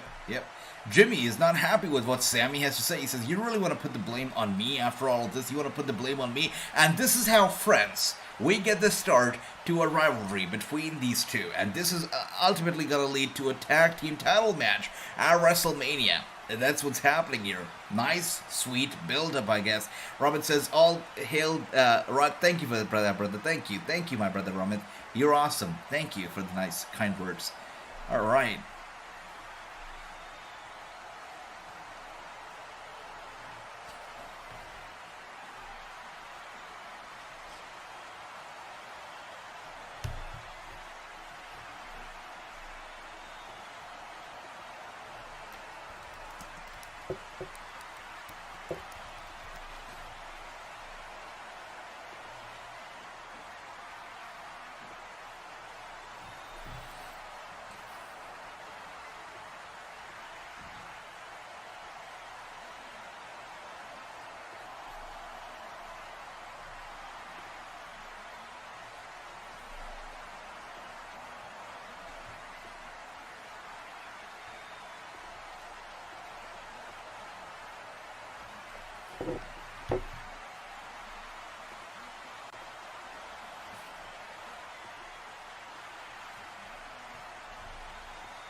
Uh-oh. Oh dear. A little bit of a distraction here. And Jimmy Uso taking advantage of it, laying the smack down right here on Sami Zayn, and Sami Zayn paying the price, I guess, for his big mouth. And out comes Jey Uso. Of course, he's going to be joining forces with Jimmy Uso, and he's going to help him take down Sami Zayn. It's happening. The bloodline is forever strong, and Sami Zayn is just about to learn it. That's right, true. Jay is here. Thank you for that, Toads. Thank you, my brother. And here he is, Jey Uso. Oh dear. Of course, Jimmy Uso now distracted by Jey Uso, looking over at him. Sami Zayn takes advantage of that and takes out Jimmy as that happens. All right.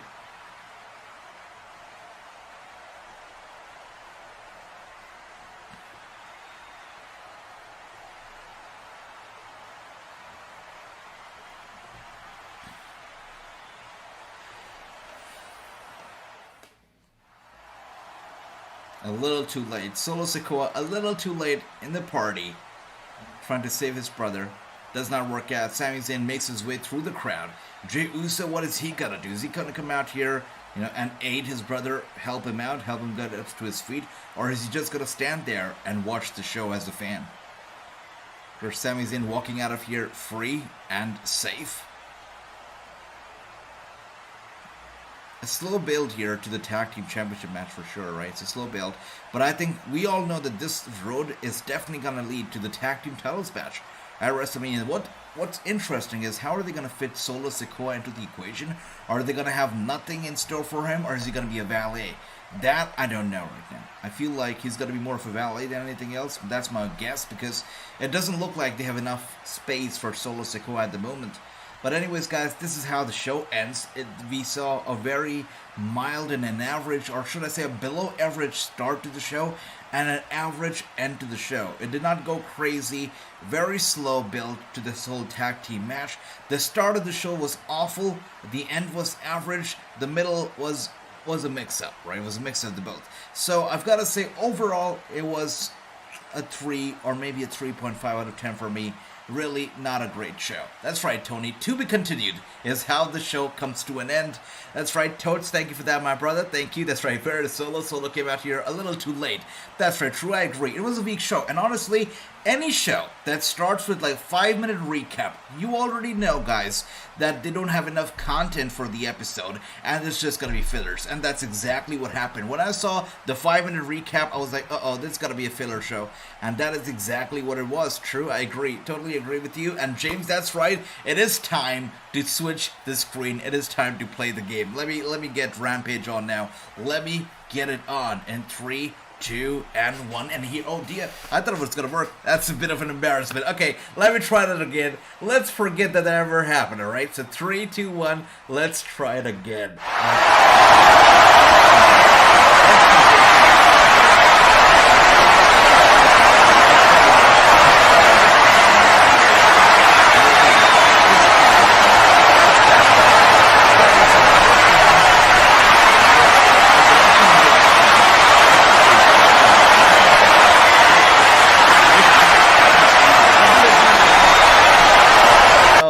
Thank you for that, Ricky. You know, the crowd gets excited when we have the show. So they get excited, they make a lot of noise, but thank you for pointing that out. The crowd was definitely too loud.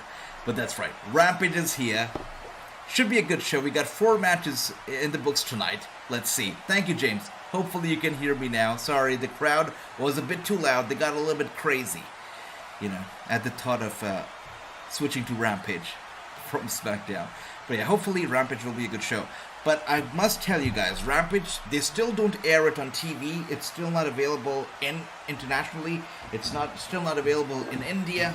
So we still have to watch Rampage thanks to these shady streaming websites. So that's that. It's funny, like they're trying to expand at India, obviously, right? But they still don't have Dark available. And it used to be available. It used to be available on YouTube. They've pulled it off YouTube for India. They don't have Dark Elevation available either on YouTube anymore in India, and there's no Rampage either. So I don't know how they try to expand in this country if you don't have, you know, your products, your shows available here. It just doesn't make sense. Anyways, maybe they're slowly trying to expand. But anyways, here we are. Rampage is off to a very strong start already. The Young Bucks versus the Aussie Open opening the show, and you know it's already a lot more better than the entire SmackDown has been tonight. This should be good. Aussie Open versus the Young Bucks. They are starting off strong. And that's what I like about Rampage, right? They just get into it. They get into the action. No entrances. No, you know, none of that stuff. They just get right in the middle of the ring. Let's see. And here we are, Aussie Open here, starting a bit dirty, taking him out from behind, taking on both the Young Bucks brothers. That's right, and standing tall right now. What a start to the match. And speaking of Impact Wrestling right now, we're going to our World Championship match in Impact Wrestling 2. Coming up next is going to be Masha Slamovich versus Mickie James, of course, for the Impact Wrestling Knockouts Championship. So this match also is happening up next. It should be good. That crowd definitely not a WWE crowd. That's right, James. Definitely not. They're here only for AEW. That's right. All right. Anyways, here we are. Mickie James, Masha Slamovich for the Knockouts World Title is coming up next. Again, Masha is interesting. Let's see. All right. So 5'3" is Mickie James. 5'3" is Masha. 24 years of experience for Mickie. 7 years for Masha. All right. Sweet. 5-time Knockouts champion is Mickie, and 9 months undefeated is Masha. Masha's never been defeated? Are they sure about that? Okay.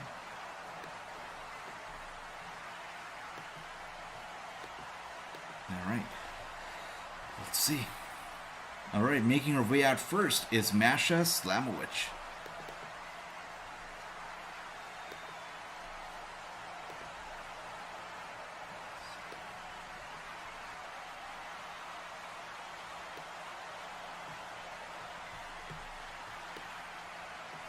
So I'm just trying to get this in order.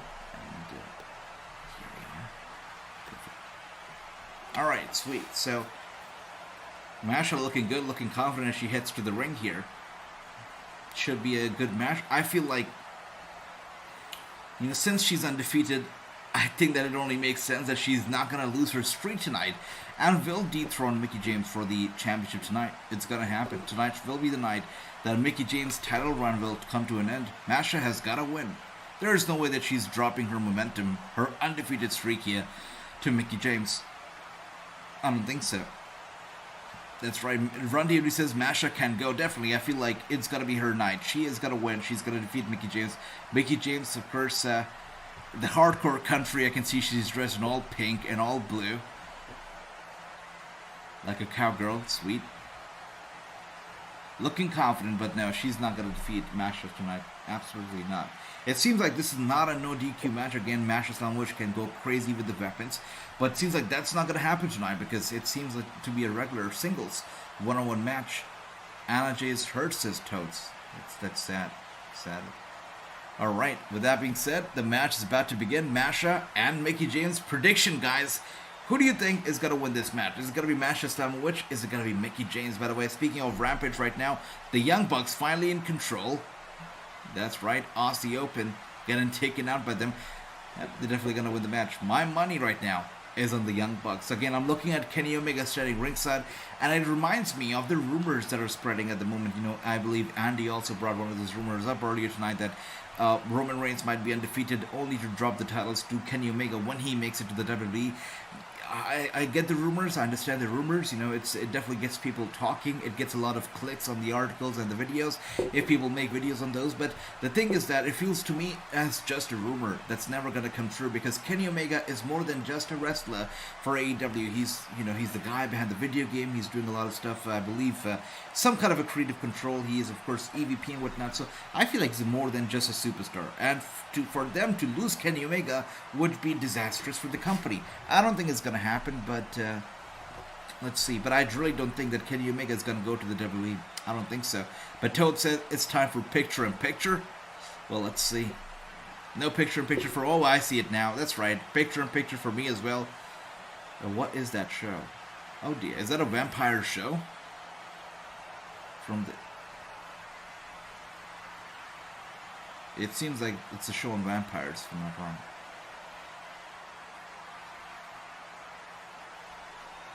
Oh.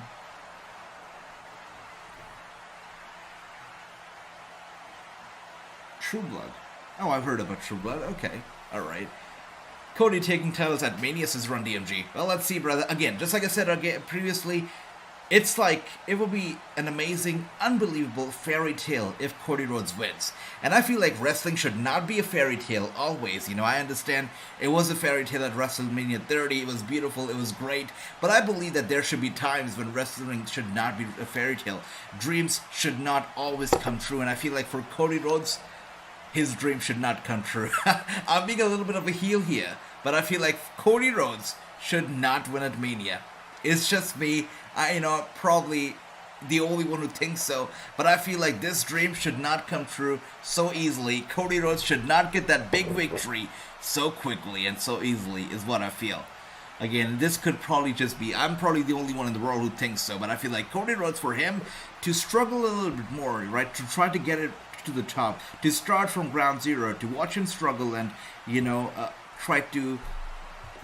dodge and overcome all the obstacles would be a lot better than him just winning clean. Because if he wins clean, if he dethrones Roman Reigns at WrestleMania, I feel like he might go stale as a champion. I feel like, he has already done it all, right? He achieved his father's dream. What else is left? What else is left in the character, in the story of Cody Rhodes? I think there he could go stale. So for him to not go stale, right, I feel like he should struggle a little bit more, is what I feel.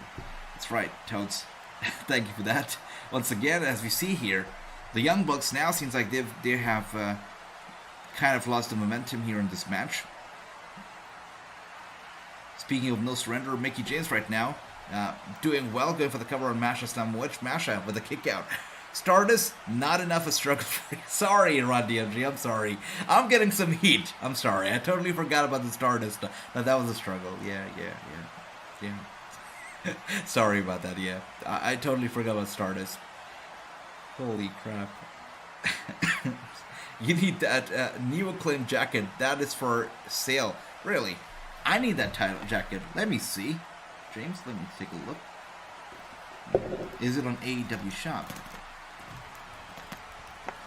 Alright, let's take a look. So if James says that I should get that jacket, I probably should order the jacket. Let's see. Alright.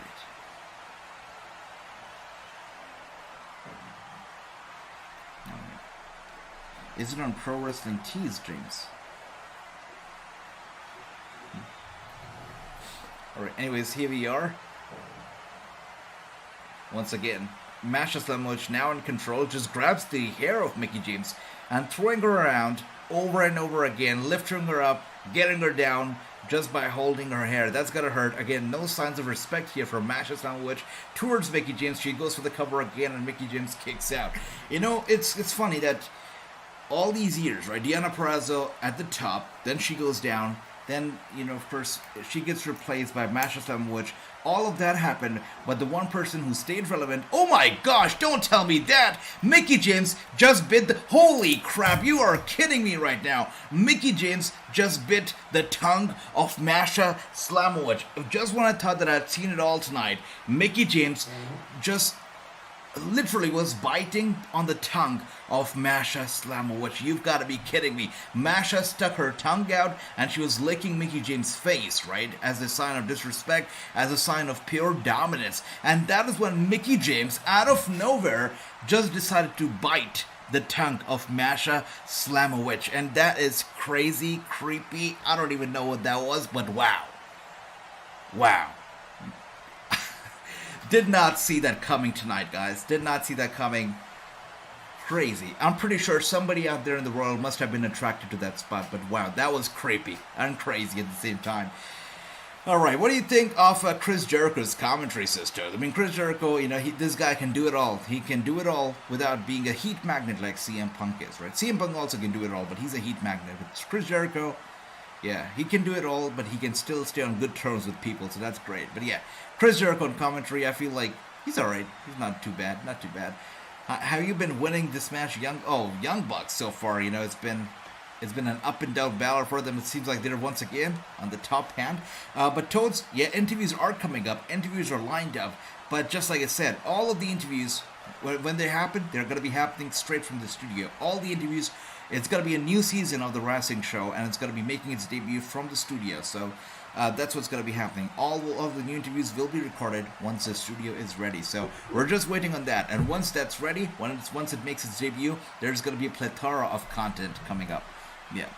And once again, cannot wait for you all to check it out, to unveil that studio. Oh, Jacob Fatu is going to be one of them. Yep, you got it, Toads. You got it. Jacob Fatu is going to be one of the interviews coming up. And here we are once again. There we are. Masha seems like she still has the upper hand. Throws Mickie James straight to the ringside. And just showing off a pure display of dominance on the part of Masha Slamovich. Still in control right here in this match with no surrender. Speaking of AEW, seems like the Aussie Open right now. They're in control. A little bit of a double team here against Jackson. That's right. Oh wow, nice dodge, beautiful counter. But still, the numbers came to the advantage. Poor Jackson, a big elbow strike straight to the side of the head. He goes down hard, and Toad says, "You getting any WrestleMania interview like previous years?"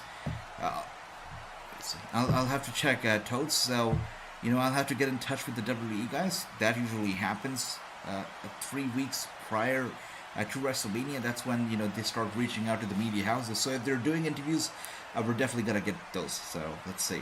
Daddy Magic is great at commentary, says James. Absolutely, brother. Absolutely, he is. Yep.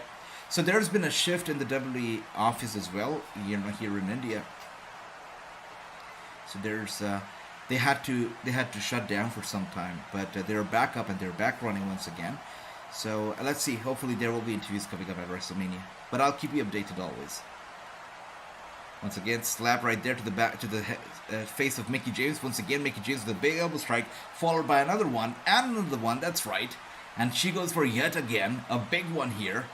And Masha once again with the big elbow strike of her own, and Mickie James returns the favor. I don't know, guys, if I told you this, right? But this was a big secret. And I think that I disclosed it to you guys, a few weeks ago. But this was a secret. Back in December, I was told about this. I'm not sure if I told you about this, actually. So here it is, right? AAA was coming to India. Yeah, AAA was coming to India, and they were supposed to be here in in February, but that got cancelled. So, but they will be making their debut, or they will be coming back soon in some capacity. But they were going to be here around January end or February beginning, but that never happened. But they're still in the works. There are still talks happening, and AAA will most likely be coming over. So I was supposed to be a part of it, so that got cancelled because the show got cancelled. So yeah, but they'll be coming. They'll be coming. I'm ready for the Billy Starks interview, says James. Oh hell yeah, that'd be nice, right? Billy Starks would be great. And once again, Masha displaying dominance. Elbow strike from Masha. Mickie James returning the favor. Big elbow strikes to Mickie James to Masha Slamovich herself. Mickie James looking to dive for the top. Let's see. I have to say, I've not been impressed again tonight. Bored. Jonathan, my brother. I know. I absolutely know. Yep. And no, brother on DMG, no, it's not happening. Brother, the thing is that AAA, those guys, and Alberto, secret, but they're not on good terms. I mean, they are, they're competition to Alberto Del Rio right now. As you know, Alberto Del Rio is running his own promotion right now in Mexico, and he's got his own things going on. AAA, of course, major promotion, major competition. So there's a bit of a clash. So I wouldn't expect to see Alberto Del Rio in a AAA show anytime soon.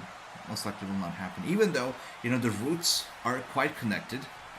But still, deep down, they're the same. But still, there's competition on the outside. So that's why I don't see it happening. Yeah. With that being said, Mickie James is looking to put this to an end. Looking to take out Masha Slamovich. Masha Slamovich with a reversal of her own. Gets Mickie James on top. James is trying to... Oh dear, that is crazy pile driver, going for the cover on Mickie, but Mickie somehow still kicks out, landing straight on the back of her neck, and still kicks out of nowhere. I'm not sure how that happened, but Mickie James is still surviving. By the way, there was a little bit of a blackout here on Rampage. I'm not sure why that happened. Did anybody see that? But the whole thing just blacked out for a second. Very much confused by it. I'm not sure what happened, but with that being said, Aussie Open now with the upper hand. Crazy. And thank you for that, Jonathan. Really appreciate it. Did you ever reschedule her interview? Whose interview, James? Oh, the Billy Starks interview. Oh. Let's see. When was the last email that I shared with her? It's been a while that I haven't, I haven't reached out to her, in the past weeks, but I will reach out once again. When the studio is done, then we're gonna be having all the interviews coming out. I haven't scheduled her interview yet, so we'll get in touch. Thanks for reminding me of that. Yeah. But I have interviews scheduled already for when the studio is out post-April. We're gonna be having all the interviews from there. So that's that. Thank you guys. Thank you. That's awesome, Jonathan. I hope that you guys have a great time tomorrow at your friend's birthday. And once again, looks like Masha is looking to put this to an end here for good.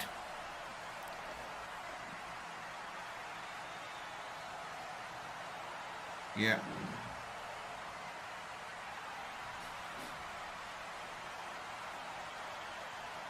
And to nobody's surprise, the Young Bucks here are going to pick up a big victory.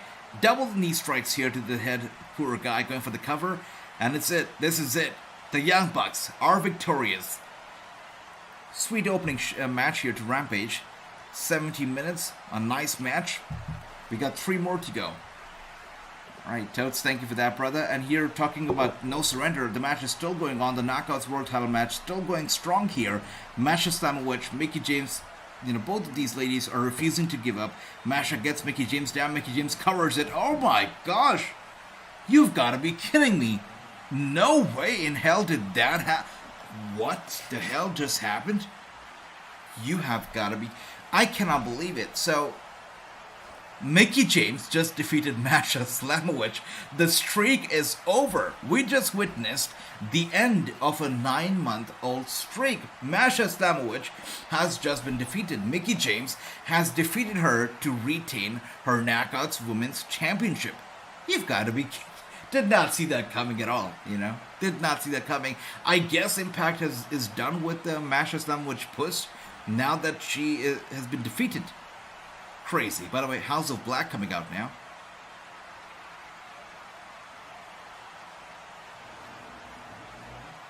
Crazy.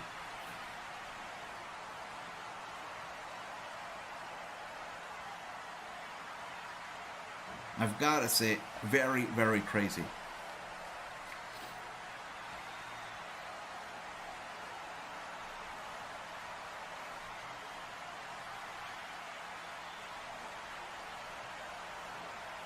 Anyways, let's see what else do we have here. Toads, thank you for that, brother. Really appreciate it. Ricky, thank you, my brother. But wow, I'm surprised. Masha Slamovich, her undefeated streak is over. It's history. And here we are, the big guy and the bigger guy. Of course, wreaking havoc backstage as always, right? The bad guys.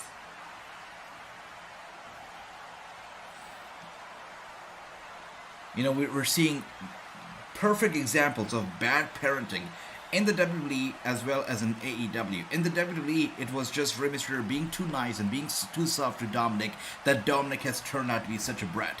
And in AEW, I guess Daddy Ass is busy doing his own stuff that his sons here have turned out to be such asses. So, you know, perfect examples of bad parenting on both the brands right here.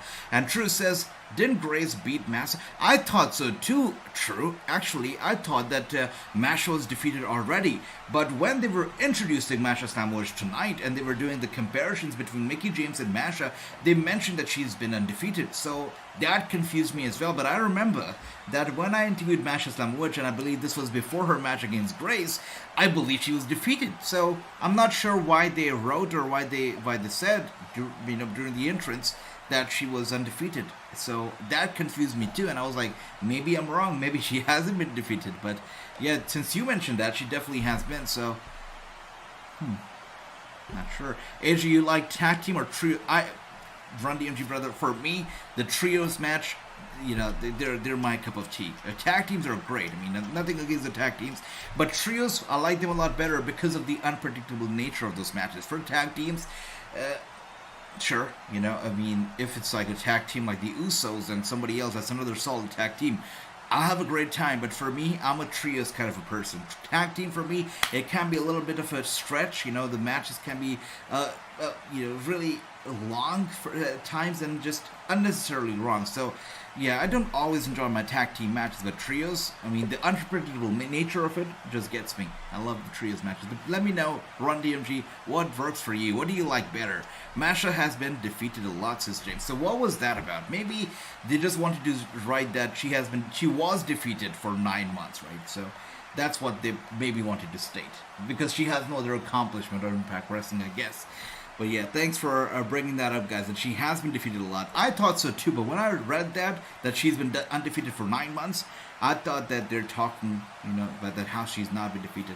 But thanks for bringing that up. I thought that I was wrong. I like tag teams better, says Ricky. That is sweet, brother. That is sweet. Yeah. Yep. I guess in the WWE right now, Imperium, you know, if you these guys, I think they're fantastic. But if you talk about, you know, regular 2-people tag teams, I guess the Usos are great. You know, Ronda Rousey, Shayna, Baszler. At the moment, I think they're just great tag teams. What else do we have? I can't think of any other tag team. Honestly, yeah, I can't. 1 second. It's hard, right? It's hard to pinpoint great tag teams in the WWE right now, and I can't even, like, remember them. 1 second, let's see. I keep forgetting this, but who are the current women's tag team champions? Oh, I remember now. That's right. They are the Bayley's teams, right? Damage Control. That's right. So they are the current women's tag team champions. No, often. I feel like Ronda Rousey and Shayna Baszler are going to be such better tag teams than Damage Control. There's no comparison. Ronda Rousey and Shayna Baszler are absolutely gonna murder Damage Control, and they're gonna be history forever. Ronda and Shayna are on a whole nother level. They will take the tag teams, these titles, to levels that this tag team titles has never seen before. Yeah, Ronda Rousey and Shayna must become tag team champions ASAP.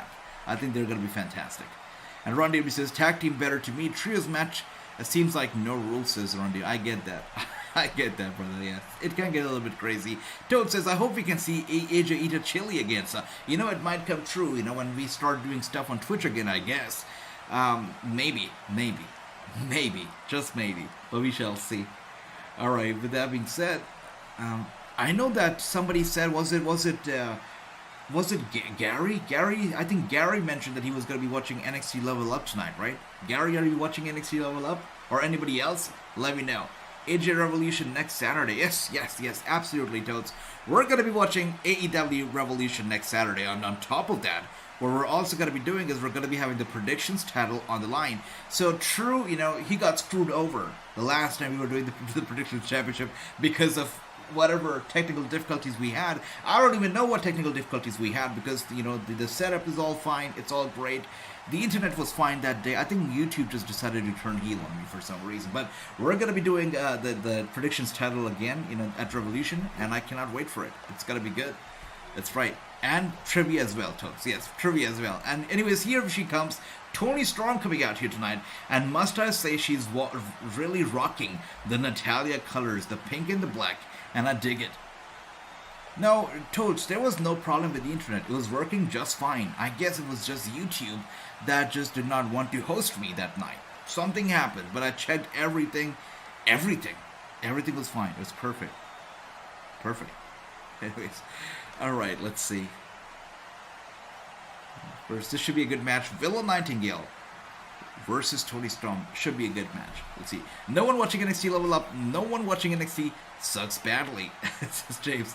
James here, I guess, speaking the truth every single time. And here he comes, Josh Alexander, the defending world champion, who's going to be fighting Red Swan here in this title match. Again, I feel like the world title picture at Impact Wrestling got a little bit stale for me ever since Josh Alexander won the title and defeated Moose for it. I feel like Moose as world champion, to me, was just a lot better, a whole lot better. Josh Alexander has been a step down, but hey, he's been the fighting champion. He's been representing the company everywhere he goes, and it seems like the company is behind him, so good for him. Bad weather, no, Toads. It was a great weather too. That day just, I guess, wasn't our day, I guess. But that's okay. We still had a great time. We had a lot of people tuning in that day for that pay-per-view. We had like 150, 80, lots of people. And also our family got a little bit bigger as well that day. So that was something. We're right now, I believe we are at 8,000 a few subscribers. 2,000 away from 10,000. So yeah, 10,000 is almost round the corner, I can see. With the big ol' eyes, it is true for Toni and, of course, Willow Nightingale. Both of them looking great tonight. Jonathan says, AJ, how are you with spicy food? I've got Indian friends and they love cooking with chilies. I am, when I lived in America and I came back to India here and there, I couldn't tolerate spice. I just could not, right? Absolutely not. But I feel like now that I've been living in India, I feel like I've gotten better to the point that I can have green chilies, raw green chilies, with little problem. Yeah, little. I can't say like I'm invincible to spicy stuff, but I'm a lot better now. Yeah, and I enjoy my spices. I do. And here we are. The match is about to start. Red Swan, Josh Alexander. The main event for No Surrender. By the way, looking at Rampage right now, Willow Nightingale is in control. Curry chicken with spice. I know. Yeah, people love chicken here. People love the curry chicken stuff. But for me, like, guys, I'm a vegetarian. Like, so for me, no chicken. None of that stuff, but I like my tofu, I like my greens, and yeah, there's a lot of stuff that you can try here. Anyways, Josh Alexander here, trying to start the match with a show of respect, offering a handshake to Red Swan. Let's see how this goes down. Oh, I see, Toads loves it. I see you. AJ, do you have ROH Honor Club? You can watch the weekly shows coming there. Thanks for that. So I'll have to see, brother, if ROH Honor Club is actually available in India. Let's see. I'm going to go to ROH's website as we speak right now and see if it's actually available here. Alright, speaking of AEW at the moment though, it is Toni Storm, who's got the upper hand with a big shot right there to Willow Nightingale ringside, sending her to the barricade, and down goes Willow. I like the presentation, honestly. You know, the barricades are now covered with this whole, with the. Yeah, I definitely like it a lot better. They've got the branding and everything, all with the barricades. Not too overproduced, but also very clean. I like this approach. Anyways, let's see.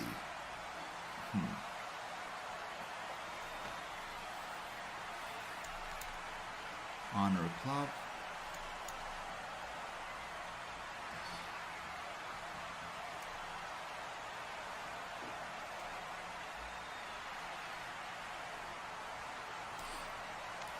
Alright.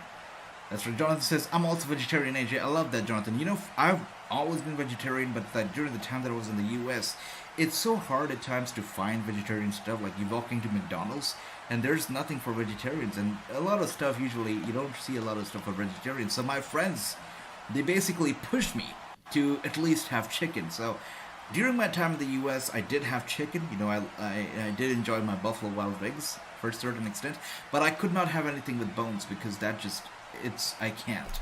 So boneless was my way to go back then, but like now that I have the opportunity to be able to enjoy vegetarian food once again, I'm all vegetarian and I'm not looking back. I'm not. That's right. At my age, spicy food stays with me from one hole to the other.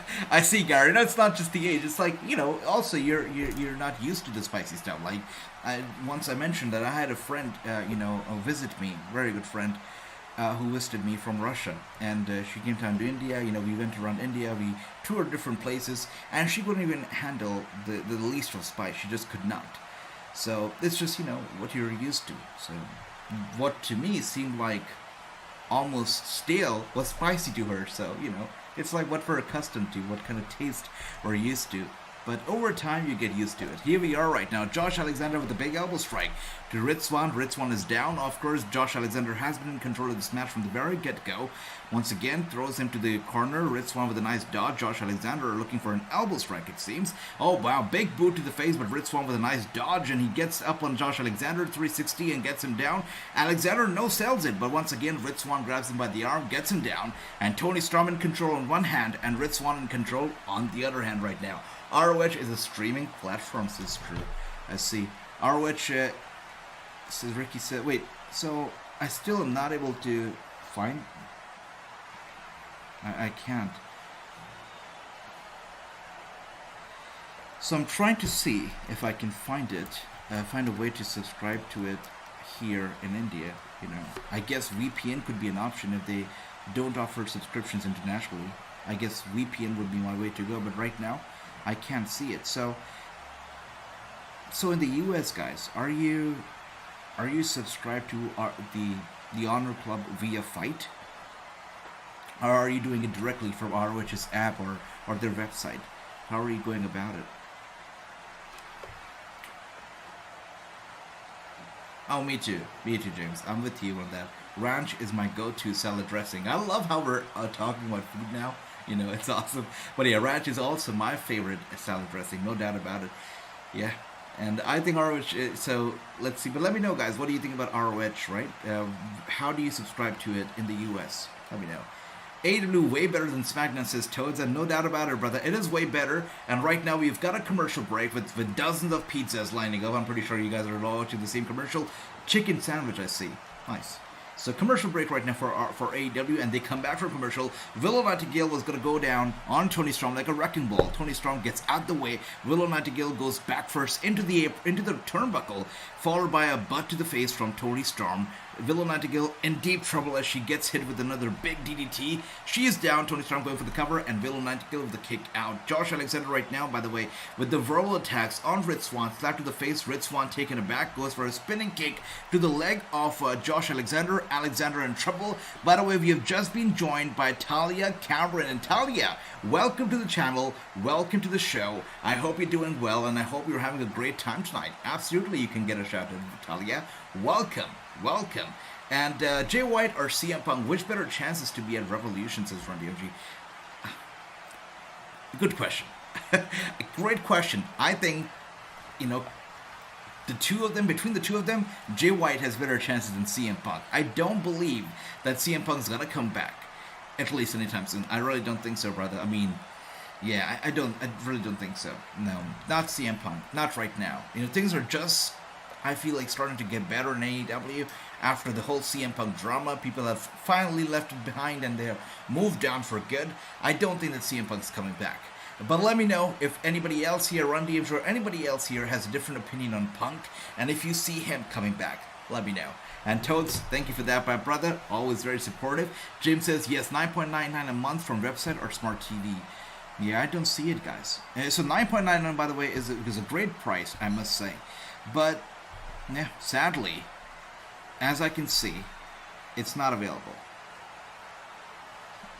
It's not available here, at least. So what we'll have to do is that we'll have to use a VPN, I guess. Anybody here who's well versed with the world of VPN and can actually suggest a good one? Because, yeah, I don't have this available, and if I have to watch ROH, I'll most likely have to get a VPN. So let me know if you are well versed with the world of VPN. Alright, thank you once again, Toad. That's right, Talia, welcome in. Brooklyn Joker says, Asia breaking news on Friday, Feb 26th. Impact is having part 2 of No Surrender. Really? Wait. What do you mean part 2? Part 2, Brooklyn Joker. When is it happening? When is part 2 happening? Interesting. Anyways, here we are, Saraya and Jamie Hayter causing a little bit of a distraction, I believe, ringside. Jamie Hayter trying to get Saraya away from the ring. Shot from the back. Saraya goes down right there on the stage. Jamie Hayter with those kicks in to Saraya. Like Seth Rollins said to CM Punk, don't come back to your top. Exactly. Yeah, that's why I feel like he's not coming back. With that being said, Josh Alexander is still with the upper hand. Rich Swann still down. I don't think he has any chances of winning, honestly. I really don't think so. Once again, I'm just browsing through the ROH's website, and to my surprise, I thought that since this is not like, constricted by a network, it would be available internationally, but it's not. It's not available here, which is sad. Yeah. Punk will be back in AEW. Mark that down, says James. You know what they say, brother? Time heals everything. So with time, if everything is healed, Punk will be back, right? But I think before that happens, it will take time, because just like I said, time heals everything. So if they have patience, if Tony has patience, he will not let go of Punk, and he'll just let time heal everything. And when things are better, when he's able to talk to everybody and get everyone on the same page, he'll bring back Punk. But again, I think it's going to take time. It won't be so quick if it happens. If it happens quick, I'll be surprised. But I don't think it's going to happen very quickly. We shall see, though. And here we are once again. It is Satnam Singh and Jeff Jarrett and Sanjay Dutt and, of course, Jay Lethal wreaking havoc, taking out all of the Acclaimed. Backstage, and Sanjay, oh my god, don't tell me that. Sanjay Dutt with a pencil in hand, literally punishing him right now. That is crazy. That is uncalled for. HSO breaking news, we are getting Will Ospreay versus Mike Brown. That's a good match. That's gotta be a good match. Good for Mike Bailey to be getting that big match here against Will. That's no joke. That's awesome. It's big. She reminds me of Bianca, says Toads. I see you. That's right. You know what? We saw a picture, I believe, of Jade Cargill hanging out with Naomi. I believe they were in attendance at an NBA game, having a great time sitting right there on the floor seat. But yeah, I believe it was Naomi and Jade Cargill hanging around, and that just made me feel that these two in the ring at the same time would be just incredible. I'm not sure what is Naomi looking to do, if she's trying to branch out of wrestling, if she's trying to explore other avenues here for herself. But I feel like her versus Jade, her in AEW is just going to be a big money maker. I think it would be fantastic if that happens. But again, not sure what Naomi is up to now. Lance coming out here. Looks like this is going to be our main event of the night. Lance coming out. Alright, AEW have better women's superstar, right, says Toads. I feel like this was true until a few months ago. Of course, WWE has got a much bigger roster. So that's, to that part, they've got a much bigger roster, a lot of variety. But if you talk about AEW, they've got Tony, they've got Saraya, of course, they've got Willow Nightingale. We're just talking about Jade Cargill right now. they've got good superstars, right? There are a few weak links. Not, no offense, but I feel like Ford is a very weak link. Anna Jay, I feel like she's fantastic, but again, a weak link. So there are a few weak links, and there are stars in the making in AEW's women's division, I guess. In a few years' time, I feel like they're going to be much bigger stars and on par with the WWE stars. But WWE has got, I believe, the upper hand to a certain extent because they've got Becky, Charlotte, they've got Ronda Rousey, which is a huge name. So I feel like AEW is getting there. And in a few years' time, or even a few months' time, they'll be on par. Let's see. But they've gone a far way, long way from where they were a few months ago, really. I mean, AEW's women's division last year, I feel like it was no comparison, but right now, much better job now. CM Punk returning during the Bryan Danielson vs. MJF Iron Man match for the AEW World title, and CM Punk gets a mic and say, "I never got my..." Oh, that would be crazy, Broken Joker. If that happens, the internet is gonna explode, and that's for sure. That would be crazy if that happens. Last time I saw Jake Roberts, he had an expression host coming out. Oh, Jake Roberts is this funny guy. Yeah. Who's the best AEW women's wrestler? Toad's here with the hard-hitting questions. Toads, what do you think? Who is the best AEW women's wrestler in your books? For me, I think that I have to give that credit to... There are a few names popping up in my head. I want to say Rosemary. Actually, no. What am I saying? I think that, without a doubt, I've got to say... Yeah, without a doubt, I'm going to say Britt Baker. I think that Britt Baker has been here a long time, since the very beginning, and really has been fantastic, right? Even now, very much relevant. One of the toughest stars that they have, and she really is a self-made star. I'm going to give it to Britt Baker right now. Yeah. That's right. Brother True, this has been a fantastic show. I mean, both the shows, right? AEW, Impact Wrestling, both of them fantastic. As we see here, Rich Swann is down, Josh Alexander is down, both of them down, and they're out ringside. The referee checking on them. Are we going to be ending this match in a draw? We got 20 more minutes left now. No way it's ending in a draw, but it's going to be a long main event. And this is what Impact Wrestling does fantastic, right? They can give us long main events. And I think not a lot of people talk about it, but Impact Wrestling can give us 30 minutes, 40 minutes long events like it's nothing. And they do it a lot, so it's fantastic. My pick is Nyla Rose. She's awesome, says Brooklyn Joker. That's a very close one as well. I agree. Nyla Rose has also been here since the very beginning. So, big props to her as well. Thunder Rosa, yep. Statlander, Sky Blue, I agree. I was thinking of Thunder Rosa too. I believe Thunder Rosa was one of those wrestlers who was very much active during the pandemic. Well, when a lot of people were, having a hard time wrestling in empty arenas, Thunder Rosa really came out and she did a good job. And so did Britt Baker. So, got a lot of respect for these women for sure. Deonna Purrazzo from Impact is nice. Toads, I used to be a big fan of Deonna. Right now, I feel like she's fallen down the map a lot.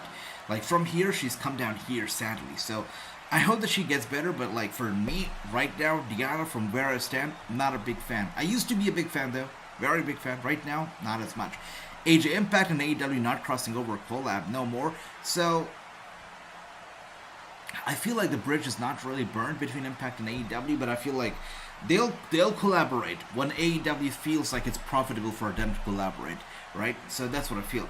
But if you talk about bitches that have been burnt, it's AEW and NWA. They're not going to collaborate. They collaborated once, and Tony Khan expressed his displeasure, towards NWA for them not promoting AEW enough, for their collaboration, not really giving them enough of a shout out for their collaboration. So that's why Tony Khan basically burned the bridge between himself, his company, and NWA. So that's one collaboration I think we're never gonna get. That's that's AEW and NWA. By the way, Joshua's gonna go for a German suplex on the top turnbuckle. Rich Swann with a beautiful counter. And Josh Alexander eats a big spinning kick to the side of the head before Rich Swann takes him down, goes for the cover. It's a 1, it's a 2, and Rich Swann still with a kick out right here for making fun of her heritage culture. Wait a second, what is that about, Toads? Thunder was a hates Brock Lesnar. Oh, well, that's, anybody. So here's the thing. I feel like it's anyone who's proud of their heritage, their culture, right? And they see somebody just making fun of it. And culture and religion and all these things, I feel like they're very personal, private, and sensitive matters, and they should not be. I feel like people should not be discussing them out in public or mocking them in like that. So you're always gonna draw some heat, and some of that heat will stay forever. And I feel if Thunder Rosa has dislikes Brock Lesnar for that reason, I think that's understandable because from where I stand right now, religion, culture, it's very, very personal. And I think that people should stay away from it as much as they can, honestly, because it creates tensions. So, yeah, understandable. That's right. Frankie always crosses over to Impact. That's right, James. So that's like I said, right? I mean, it's like when it's profitable, they'll come here and there. But again, it's like not an ongoing thing like out there. They'll work together, but it's like not, like they used to do in the past, right? I mean, the NWA champion was the AEW champion as well. I mean, I'm sorry, the AEW champion and the Impact Wrestling champion basically holding the titles at the same time. I don't think they're going to go to that extent, but they're going to collaborate in some capacity. Low key is what I mean. And Mark Henry, once again, with the split screen interviews. We were talking about Sammy Guevara early on, and here he is. And I'm surprised that he has no Tay Conti by his side, but which is great, which is fantastic. I think this is what happens a few months after you get married. That spark goes away, and you can see right here, it seems like that spark has gone away, and I'm not even complaining. I think it's great. It's fantastic. All right, and Brooklyn Joker says, AJ, do you know that Thunder Rosa's sister is up in AEW? I had no idea. I had no.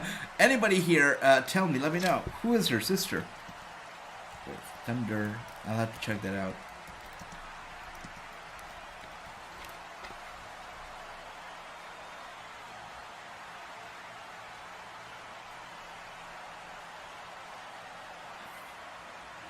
Wait, Holidead is her sister? I wasn't aware that Holidead is her sister. Wow.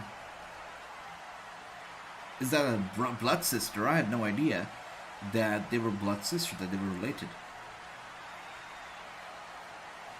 Okay.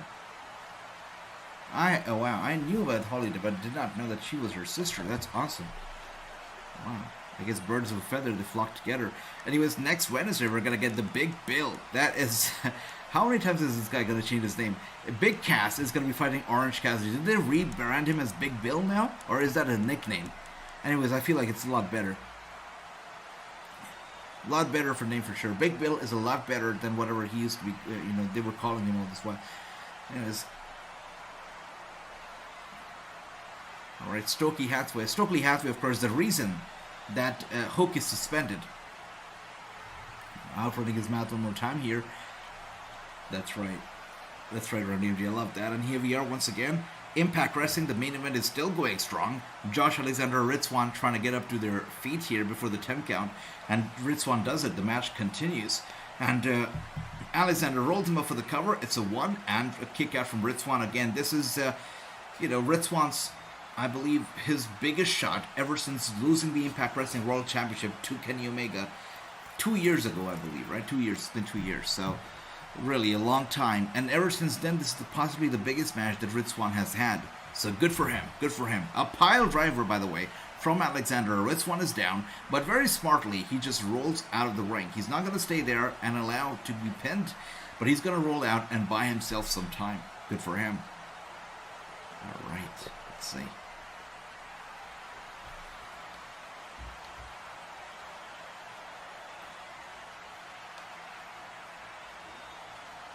Hook's going to be fighting Matt Hardy as well next week. Pete Avalon, Chris Jericho, Tony Storm, Riho is going to be in action next week. Next week's Dynamite is going to be good. And we're also going to be having the Face of the Revolution ladder match. This should be interesting. I don't think Eddie Kingston's going to win anything, so don't think so. Sammy Guevara, I've got a feeling that Sammy G might win this match. Let's see. Alright. AJ, can I get you a light, the beam shirt? Can you wear on the stream? Toads, I know that you keep bringing this up. Of course you can, and you can also let me know what shirt it is. The light beam shirt. I'll try to see if I can find it, and I can wear it for you in the stream. You've been mentioning this for a few weeks now. I'll look at it, I'll see if I can find it, and I will try to wear it, yeah. All right, Brooklyn Joker here cheering on Josh Alexander once again. You know, he's struggling, but I think that's what's going to be happening. Alexander will most likely win the match and retain the title by the end of the night.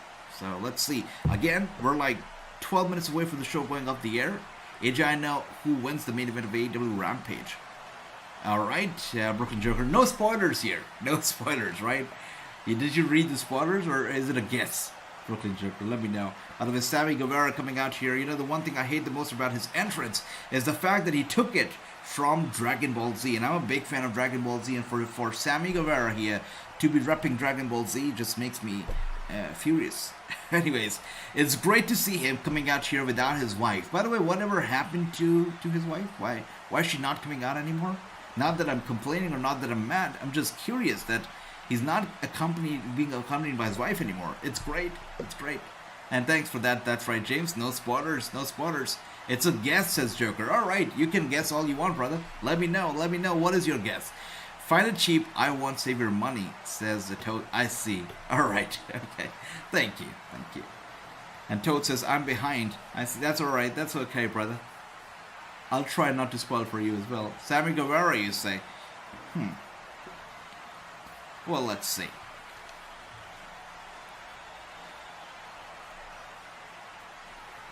I mean, he could win. I see why you're saying that. I think he has a good chance. AJ Light the Beam is for Sacramento Kings victory. After Kings win a purple beam light the sky in Sacramento. I see. So that is what the backstory of the Light the Beam is. Thanks for that, brother. Alright, let me see if they actually sell. If it's something to do with, you know, that, they probably do not sell it in India because there's no market for it here. But let me still see. Light the Beam. I'm looking up Amazon right now. And no, they don't sell it on Amazon.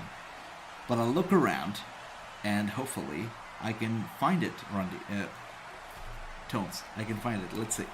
Anyways, right now the match is underway and going for the cover on Sami Guevara. You know what? My money's on Sami as well. I think Sami will win. I think so. Definitely. It doesn't look like it's Aussie Open tonight anyways. Anyways, here we are. Ritswan with a big shot to Josh Alexander once, twice, thrice. Alexander still does not let go of Ritswan's leg. He will not let go of his leg. Hoping to get the victory that way. Or AJ, you have flashlight. I have a flashlight, of course. Yeah, I have a flashlight. Alright. Ricky says, AJ, why you want to know about Sami's wife? I don't, Ricky. You know, if there's one person in this world I do not miss, that's Tay Conti. I mean, I'm so glad that I don't have to watch these two kissing as they come out every single week. It's a blessing. So I don't miss her. I'm just wondering what happened what changed after marriage, you know? India don't watch NBA. That's right, Run DMG. They don't. You know, NBA once came to India, I believe, and they charged 40,000 rupees for a ticket. Now that's a lot of money. 40,000 is a lot. I mean, there's a good portion of the people in this country that don't make 40,000 a month, and for them to charge that much, it's expensive, and there's a reason why they were never able to penetrate the market, because it's that expensive, I guess. I see Brooklyn Joker, and RKO too is like, everybody seems to be ruining Randy Orton for me. First it was Matt Riddle, now it's Sami Guevara. I'm never gonna watch the video of him doing an RKO. Yeah. He should stay away from RKO and anything Randy Orton. You know, Matt Riddle has done enough damage for me. Anyways, here we are. It is, oh my gosh! That was almost an RKO here from Ritswan to Josh Alexander. Josh Alexander down. Ritswan goes for the cover, and Alexander once again with a kick out right here. I see. Oh, the owner is Indian too, Toads. I see that. Alright. Can he interview Chad Gable? I would love to, honestly. Funny guy, but, you know, when it comes to the WWE interviews, it really depends on the WWE and who they want me to interview. So, it depends on them. So, you know, if they want me to interview Gable, it'll be Gable. But we shall see. You know, Wrestlemania is coming up. I will get in touch with these people in the WWE and let's see if they can secure an interview. We'll see. I do have a problem with public display of affection. I see that, Gary. Yeah, that's right. I feel like, you know, I mean, and I'll tell you something, right? Display of affection to a certain extent is, like, okay and acceptable, but, like, if you want to go all out, that's, like, you know, it's, not everybody feels comfortable. Yeah. Anyways, here we are. It is Holy crap. A big kick right there to Sammy Guevara. Sammy Guevara goes down. Wow. And the action has been taken to the outside. With that being said, guys, Alexander, much like I predicted, I'm pretty sure all of us saw it coming, Alexander has defeated Ritswan. And with that being said, he retains his championship. Still, the Impact Wrestling World Champion is Josh Alexander, thanks to the pile driver. So this makes me wonder, what's next for Alexander? This is the same problem that I feel that Cody Rhodes is gonna have. It's been like a dream come true, right? This whole story has been a fairy tale story for Cody Rhodes. And Alexander was in a similar shoes a few, I believe, a year ago, right? Very similar shoes. It was like a dream come true. It was like a fairy tale story for Alexander to win that championship. And ever since that he's won that title, it's been nothing but stale because he has nothing else to do. He's been invincible. He's been at the top of the mountain, and everybody's tried to put him down, but he's been a babyface, so there's been no spiciness to his rivalries, right? He's always been stale. He's always been that nice guy, fighting, defending, all that stuff. Still the champion a year later, and still boring a year later. And I'm afraid that Cody Rhodes is going to go down the same path, where he's going to, have his dream come true, but when the dream comes true, he's going to go stale, and that's it. So that's what I'm afraid of. That's what I'm afraid when it comes to Cody Rhodes and his championship run. But we shall see. With that being said, guys, Impact Wrestling, No Surrender is over, is off the air. Alexander, still champion. Mickie James, still champion. Both the world titles have been retained. James says, sometimes the talk in our streams go crazy and way off course from wrestling. Also, NBA and Princess LeBron sucks. That's right, James. It does, right? Our conversation can go crazy. But this is what, I feel like is so unique about our conversation and our, streams here. It's that it's not just me who's running the show. It's everybody, right? So whatever you guys want to talk about, we go down that route. And, it's just like, good little chat that we have about anything and everything. And, of course, always circling back to wrestling. So talking about AEW right now, seems like Sami is in a tough spot right now. Our predictive winner seems like he's in a tough spot. Brooklyn Joker gives it a 10 out of 10. No, Impact Wrestling never disappoints. I haven't seen one Impact Wrestling pay-per-view that has left me disappointed. Never.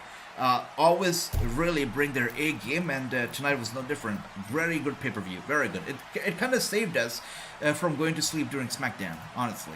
And Ricky also gives it a 10 out of 10. I think that speaks volumes, brother. Speaking of RKO, Ritswan did the RKO. That's right, I saw it. While we were talking about RKO, Ritswan delivered an RKO to Josh Alexander. Of course, that did not work out. Yeah.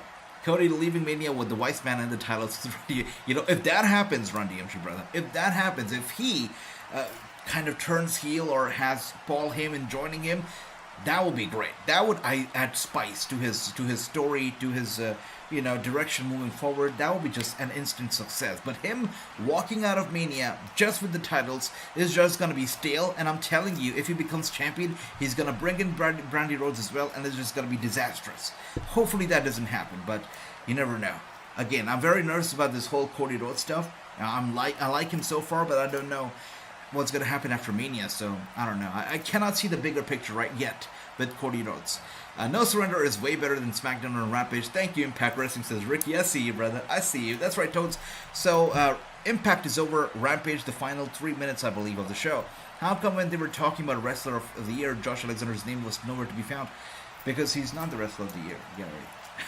I mean, he's good, but I feel like if you talk about a wrestler, a pro wrestler, it should be more than just your in-ring skills. It should be everything, your promos, your charisma, character, everything combined. And I feel like Alexander, the problem with him is that he's like Claudio. He's like Cesaro, right?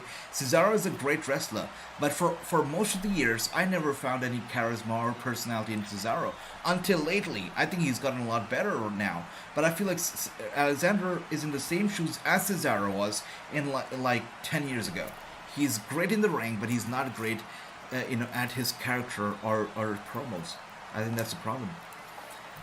Anyways, Sami here looks like he's gonna go for the big one. Oh yeah. This does not work out. Goes down here. Brooklyn Joker says, "Did you hear that Jeff Hardy?" I did see that. Yep. Nothing but best wishes for Jeff Hardy. Hopefully he can just get out of all of this trouble, this phase, and lead a healthy life. Let's see. Love that, Ricky here. Much love for No Surrender, I see. Okay, alright. That's right, Ricky. Jeff Hardy definitely needs prayers, help. Much help, a lot of help. Yeah. And James, right now, as we can see, it is Sammy Guevara with an elbow strike. Seems like he will pick up the victory. Seems like our predicted winner, will happen. He will pick up the victory indeed. Oh, they're trading elbow strikes here, back and forth, back and forth. Paul Heyman berates Roman to go with Cody would be sick. I agree, Toads. That would be the fantastic scenario that we can get at WrestleMania. Should happen. Must happen. Jeff Hardy 2022 DUI court case finally gets closed. That's right, Joker. That's right, brother. It did happen. It's finally over.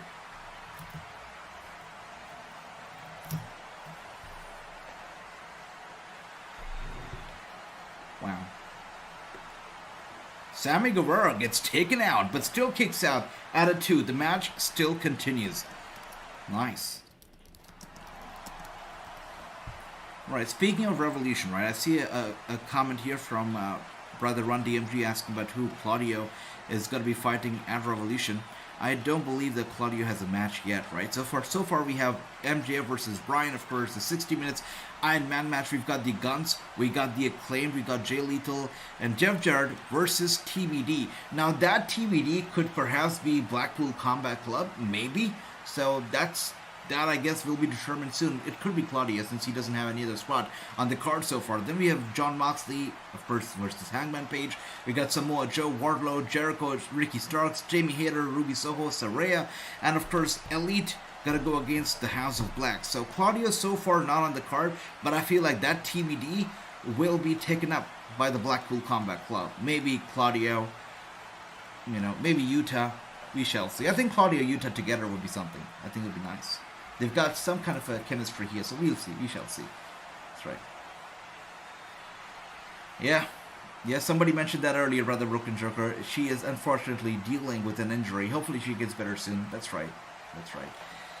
Okay, with that being said, she's like, your predicted winner will actually be the winner, and that is right. You guys were right. Sammy G is the winner. Good for him. Well, I guess it's safe to say that SmackDown was the worst show of the night. Number 1 was Impact's No Surrender. Number 2 was Rampage. And number 3, no doubt about it, all the way down, was SmackDown. Absolutely right. And absolutely tired of JAS and Jericho, says James. I get it, brother. I totally get it. Anyways, Jericho's going to be in action next week, so hopefully should be good. But I totally understand the fatigue when it comes to JAS. It seems like it's been going on for a bit too long, for longer than it should, and I don't see any growth here. I don't see these guys turning into stars just yet. But we shall see. Thank you guys once again for being here. Of course, I'm going to be seeing you all on Monday for Monday Night Raw. And as you know, this upcoming weekend, the weekend after, it's going to be AEW Revolution. So we're going to be sitting here together watching Revolution with the predictions title on the line. Gary gives it a 6 out of 10. For me, 1, No Surrender. 2nd, SmackDown. And 3rd, Rampage, says Ricky. So Ricky enjoyed SmackDown more than Rampage. I like that, brother. Okay, 4 out of 10 for SmackDown. All right, Ricky. Sweet. Well, thank you so much once again, guys, for being here. And Andrew, if you're watching this right now, I hope that you feel better. Stay strong because, very soon your knees are going to be all fine and you're going to be, once again, running, walking, living your life to the best, to the fullest. So we're praying for you. Once again, guys, thank you so much for being here. Much love to all of you. And Ricky, I see Ricky has no love for AEW tonight. No love for AEW. All right. James says, you're drunk, Ricky. You can't be serious. No Surrender was a way better show. I agree. No Surrender was, of course, a fantastic. A pay-per-view quality show, as it should be, since it was a pay-per-view. Well, thank you. Thank you, guys. Have a good night. Sleep well. Take care. And I'm going to be seeing all of you on Monday for Monday Night Raw. Much love to all of you. Thank you. And take care, my brothers.